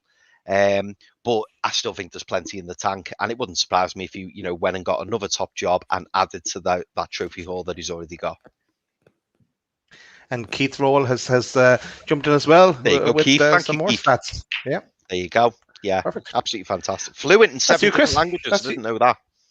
That's good. That's mad. Can he speak a bit Irish? Anyway, we'll move on. I think, Martin, you're up next with your selection. I am, yeah. Jose, that's not a bad shout, but I went with the one and only Sir Robert William Robson. Or as he's affectionately known in the Northeast, War Bob. Managed Fulham, Ipswich, PSV twice, Sporting, Porto, and Barca. And then, obviously, very famously, Newcastle United from 99 to 2004. A Northeast lad who got the club just like Kevin Keegan, got the people, and was an absolutely amazing manager who lifted Shearer from his goal drought and the doldrums to get him onto the pitch to score 5 goals in his first game after Hullet against a Sheffield United team that was doing quite well at the time, and Newcastle ran out 8-0 winners on the day.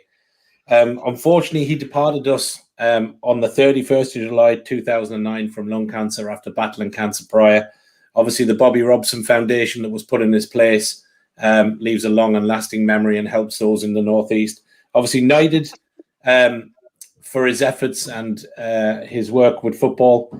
Also, as part of being a Geordie legend and folklore legend, has a statue outside of our very own St James's Park. And probably, whilst not as I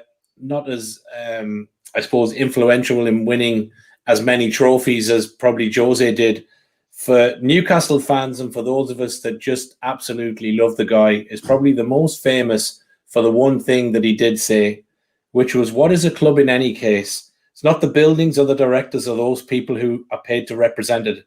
It's not the TV contracts or the get-out clauses, the marketing departments or executive boxes. It's the noise, the passion, the feeling of belonging, the pride in your city. It's the small boy clambering up the stairs and the stadium steps for the first time, gripping his dad's hand, gawping at the hallowed stretch of turf beneath him, and without being able to do a single thing about it, he falls in love with it. Ladies and gents, I give you the only man for manager of a team of that caliber with those players, and that's Sir Bobby Robson. Yeah. Top that, mate. Officer Bobby. Yeah. And let's not forget as well, Jose learnt it all from Bobby, didn't he? He did, yeah. He is a little magpie. Yeah. So there you go. That's my pick for Great pick. manager of that loaded 11, Bobby Robson. Daz, Rich, Nice is pick, there any Mark. point following that, or? There is. Yeah, there's still more to go. Richie, we'll go for you. Go on then. So I got first pick this weekend.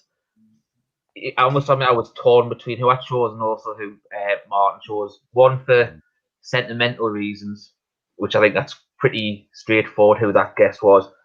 But I thought for the all-time 11, you had to go with probably one of the most successful managers of all time, and that is Sir Alex Ferguson. So he started off his managerial career at St Mirren, where he was there for 4 years before he really became the manager he was at Aberdeen, where he had an absolutely phenomenal 8 years. He actually, everyone knows about how big the Celtic and Rangers are in the Scottish leagues, but there was a time when you had the likes of Alex McLeish and Miller playing for Aberdeen, where they were, they broke the Glasgow partnership and the SPL, and in that time, he was able to win the league 3 times in 5 years. He won the Scottish Cup 4 times in 5 years, and also the Scottish League Cup in that spell. Which, bear in mind, everyone knows what Celtic and Rangers like. To do that with Aberdeen, who weren't really successful beforehand, says a lot. He then obviously got snapped up by Man United, and to be fair, I think a lot of everybody knows what he did for Man United. But at the time he was there, he won a total of 37 trophies for Manchester United. He won 13 Premier League titles, 5 FA Cups, 4 League Cups, 10 Charity Shields, the Champions League twice, the European Super Cup, the Intercontinental Cup, and the FIFA World Club Cup. And to back up what Keith was saying before about Jose's 22 trophies, Sir Alex won 22 domestic trophies without the Charity Shield. So that's the 3 major trophies that they play for in England. Keith's going to help you out. Yeah, there you go. I was going to say that was the biggest achievement in my opinion. I was going to come back to that, but thanks Keith for pointing that out. To actually win the European Cup Winners' Cup against Real Madrid with Aberdeen. Now, you would never, ever think that was a possibility. And to finish off on a note, St Mirren sacked him as manager of in 1978, I think it was, saying he will never, ever make a manager. So what do they know, eh? There you go. So I give you Alex Ferguson. Hell of a pick. Good shout. It's a good shout. Very good shout, mate. Yeah. He's not Bobby Robson, but it's a good shout. He's not Bobby Robson. No, he's not. Yeah. Okay, so it's over to me.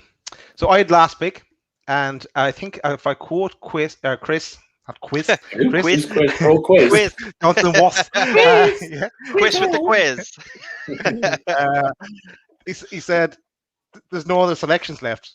What are you going like? That was it. We topped out after Jose Mourinho." Okay, so but I beg to differ. Though I could have gone for Pep Guardiola, Arrigo Sacchi, Johan Cruyff, Bill Shankly, Matt Busby, Giovanni Trapattoni, the top one, as in Brian Clough, Marcelo Lippi, Otmar Hitzfeld, Fabio Capello, Alf Ramsey, Arsene Wenger, Jurgen Klopp, Hans Beckenbauer, Massimo Allegri. But I said, no, I don't want any of those. Barry Fry, didn't you? Who? You went for Barry Fry. Barry Fry. No, and I didn't go for Gary Goals either. No, I actually went for Big Sam. Myself. I'm going to put myself up for manager of this team, and I'm going to bring my sister with me. He's called Rafa Benitez. You might have heard of him. But so yeah, I'll tell you about it. I won't even go into Keith will probably have stats on my own achievements, but I'll go into Rafa's, my sister's. Yeah, so here's some facts.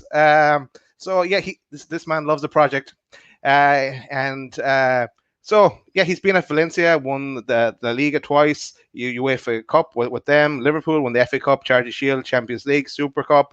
Inter Milan, he won the Super Coppa Italia, the World Club. Chelsea, he won the Europa League.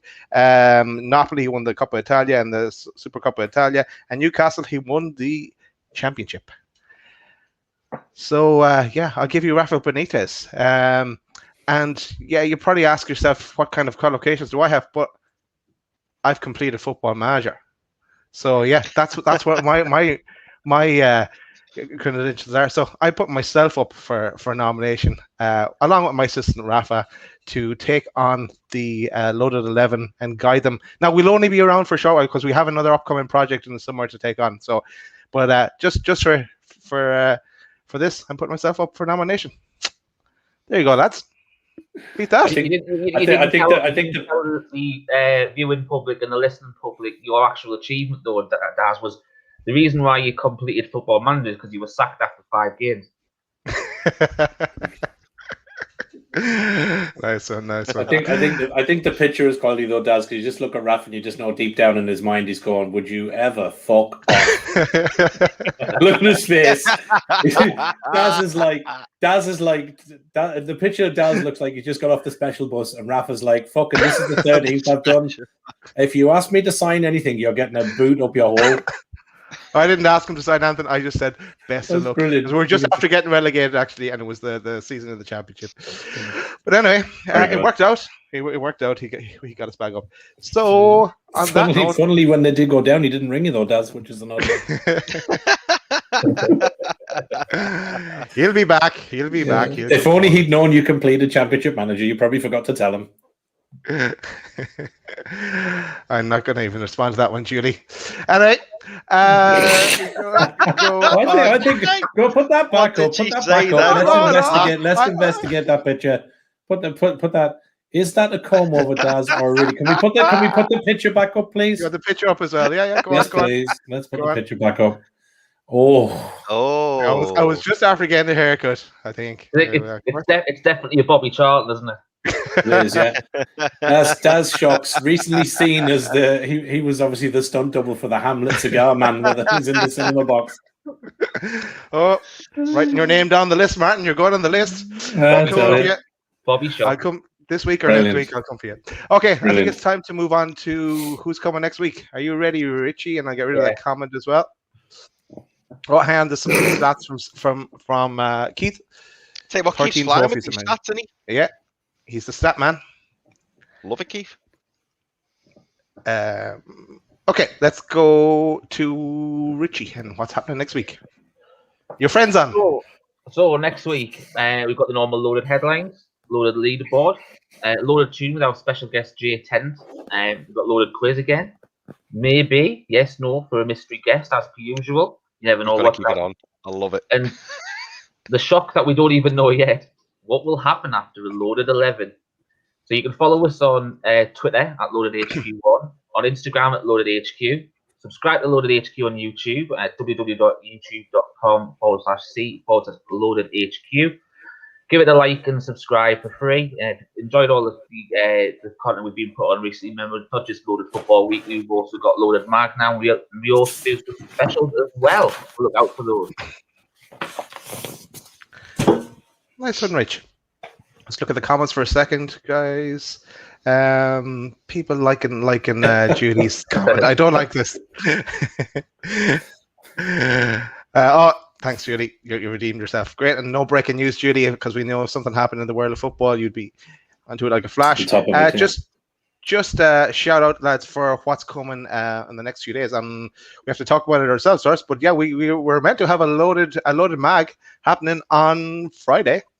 So 8 p.m. Friday, something is going to happen. We don't know what, but we're going to have a show, I think. We're going to wing it as always, aren't we? Yeah, just talking the tune. Yeah, we used to have planning meetings one time. We don't have time anymore. we give up on that. We don't plan anything. No, we're just looking for show up now. And also after after the game on Saturday, we're going to have a review show as well. So that's loaded in the system as well for 8 o'clock on Saturday. So yep, one to look forward to. And Anthony, what guys want to say before we say goodbye, lads? Do you know what? I was just going to say, Daz. I mean, obviously, I'm aware that now we've got commitments on the radio. Do you know what I mean? We have a 2-hour slot on the radio from Saturday 1 till 3 on Away Day Radio. If anyone isn't aware of that, so yeah, I'm just thinking we've got a good 13 minutes to fill here. So what I was going to suggest was, if you boys are fine with it, I thought maybe we could ask Richy some of his views, from Loaded Headlines from earlier on today, and maybe Richy could do the predictions live on the show so that he doesn't cheat. That's a good point. And if you're looking for a filler as well, Chris, we could also ask Martin how the kitchen's going. Yeah, we could. Because he sent us a picture. We could ask Chris how his toe is. Yeah, you could. Well, I know. I can see Pete Davidson's been asking, which is really nice. Thank you. And I got. Thanks for sending us the picture, Martin. It is looking really well. It's making a massive improvement in the kitchen. It's coming on really well. Considering Daz, much like good old Irish housing is over our way, mate. That was outside in just a wooden barn. So I've managed to.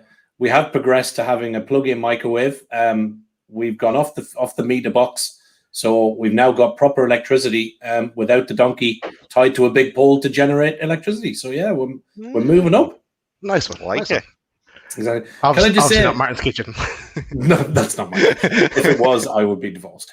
Can I just say, just very, very quickly, just going back, obviously we're going to do Loaded Mag on Friday. We will talk up the Liverpool game on Saturday. Yeah. Can I just put an offer out to Keith Roll, who has literally just popped up there?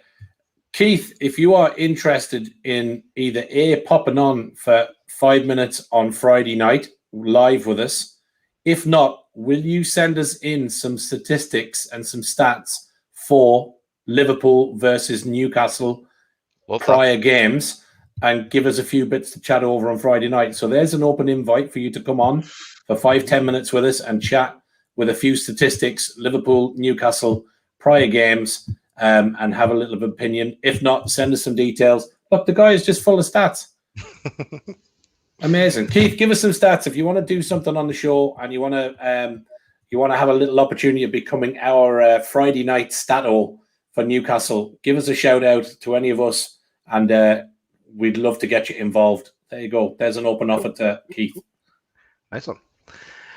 Well, let's go back to what you suggested then, Chris. And do you want to give us your opinion on the Super League, Richy? Because we can get the selections off you offline. That might be a bit boring. But your thoughts on the Super League? Pretty much. And how was the meeting tonight?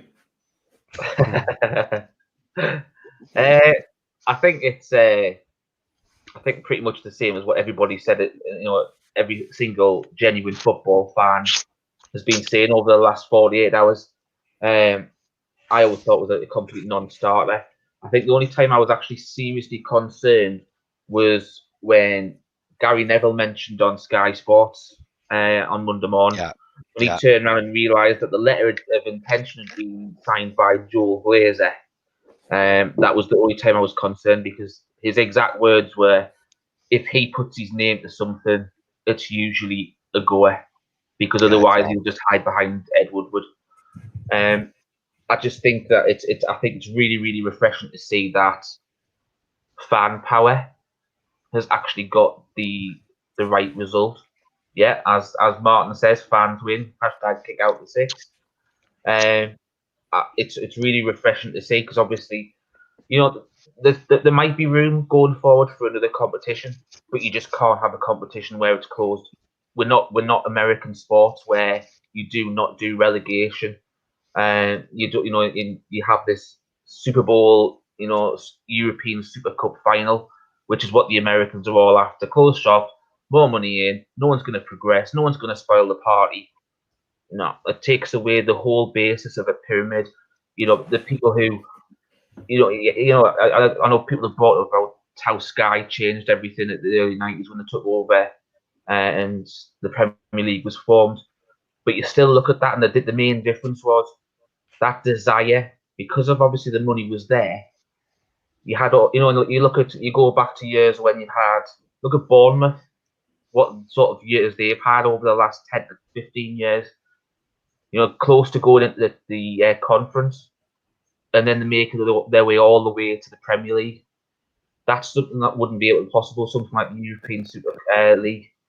It takes out the romance of what football is all about. You want to drive to test yourself against the best.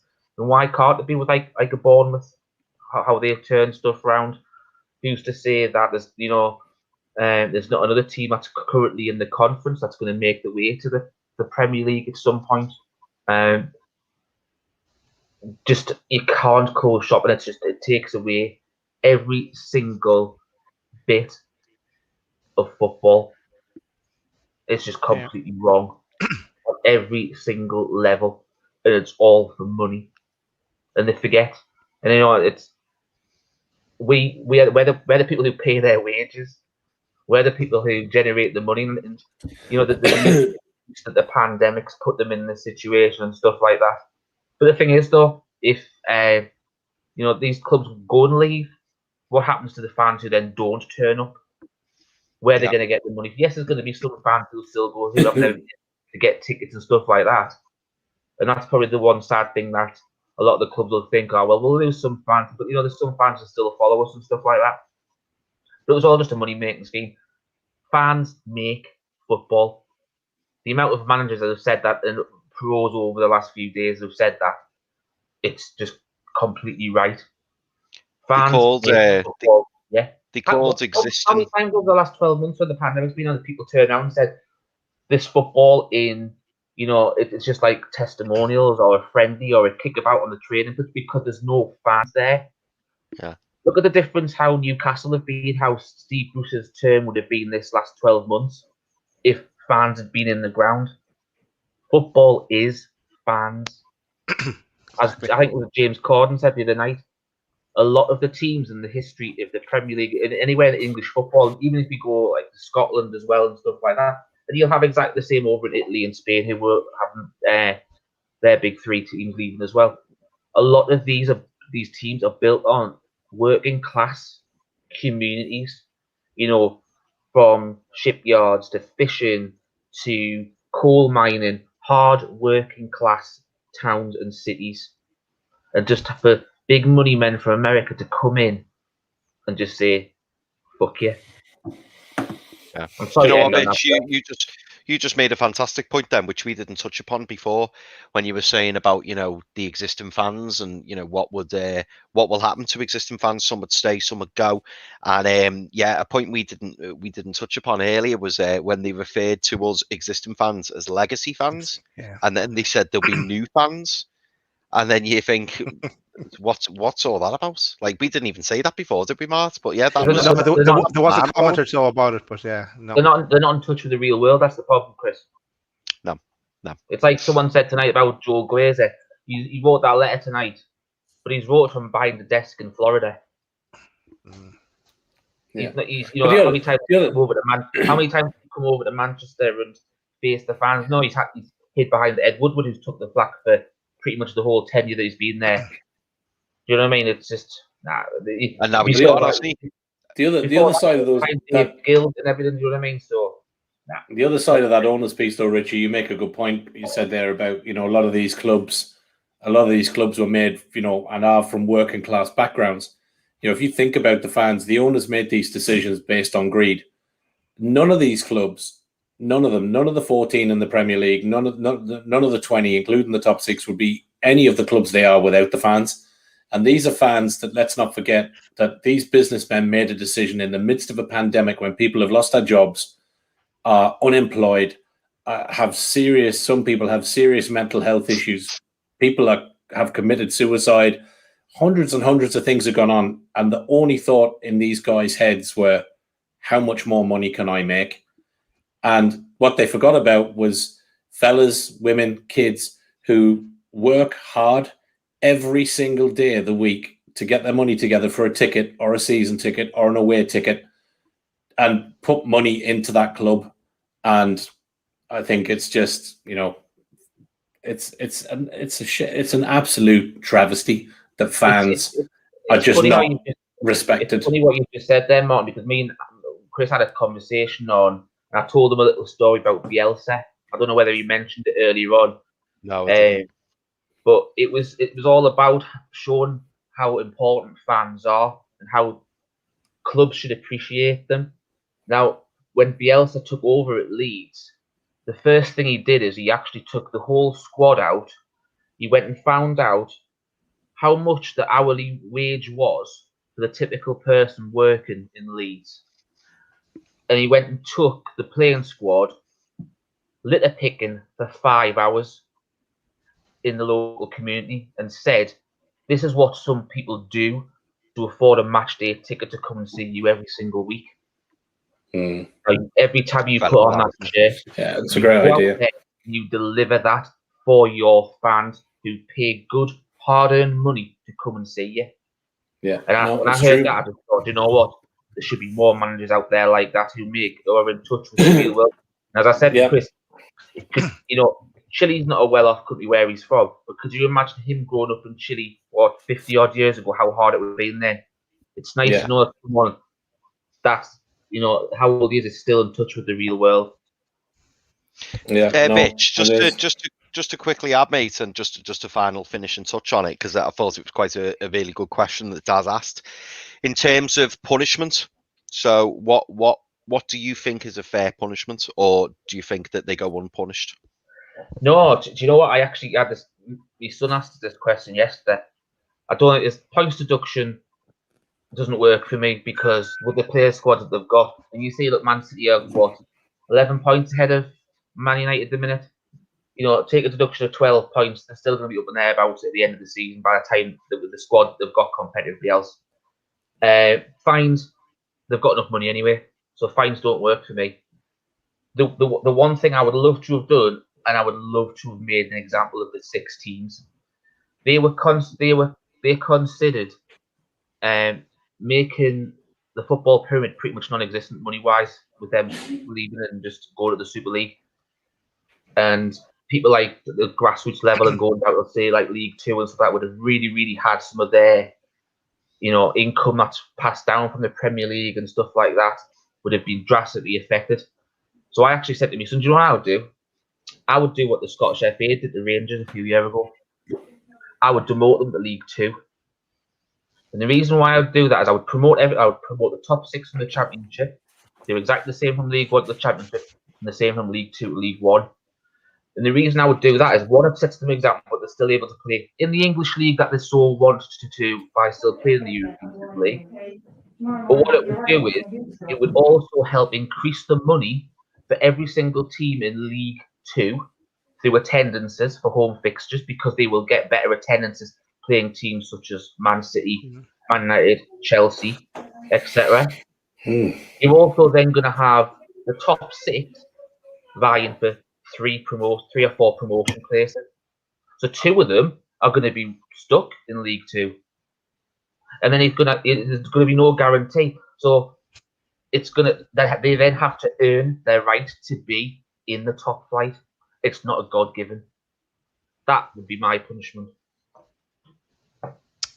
Well said, Richie. Nice one, Rich. Very well said, mate. I think we'll probably bring it to a close, guys. We've probably missed the window to say goodbye to Away to Radio listeners, but we'll say goodbye to everybody else. I don't know why we're even waving, because we still wave. We all just went.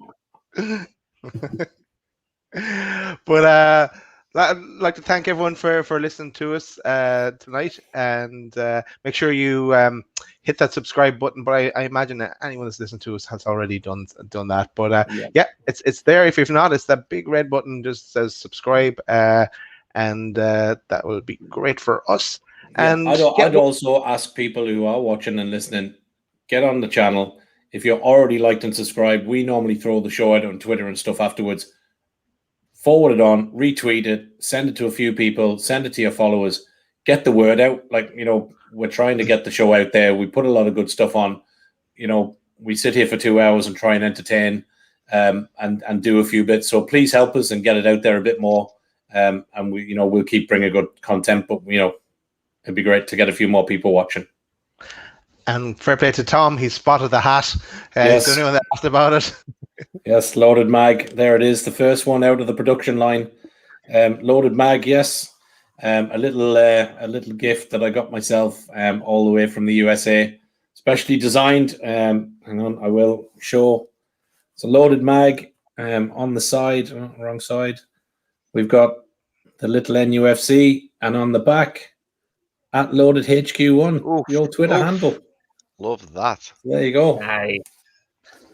Nice one, Martin. Lovely. And Tom is asking the question, are we playing a song? And yes, we are. We're going to play a song from one of the bands we had on over the last number of weeks, Apollo Junction. We have their new one locked in and ready to go. So we'll say goodbye to everyone, and we'll see you next week, or we'll see you on Friday and Saturday and Loaded Mag. And we'll be back for Loaded Football Weekly next Wednesday. Take care, guys. See you later, guys. Have a good one. Take care, everyone. Yeah, bye. Thank you. Thanks for watching.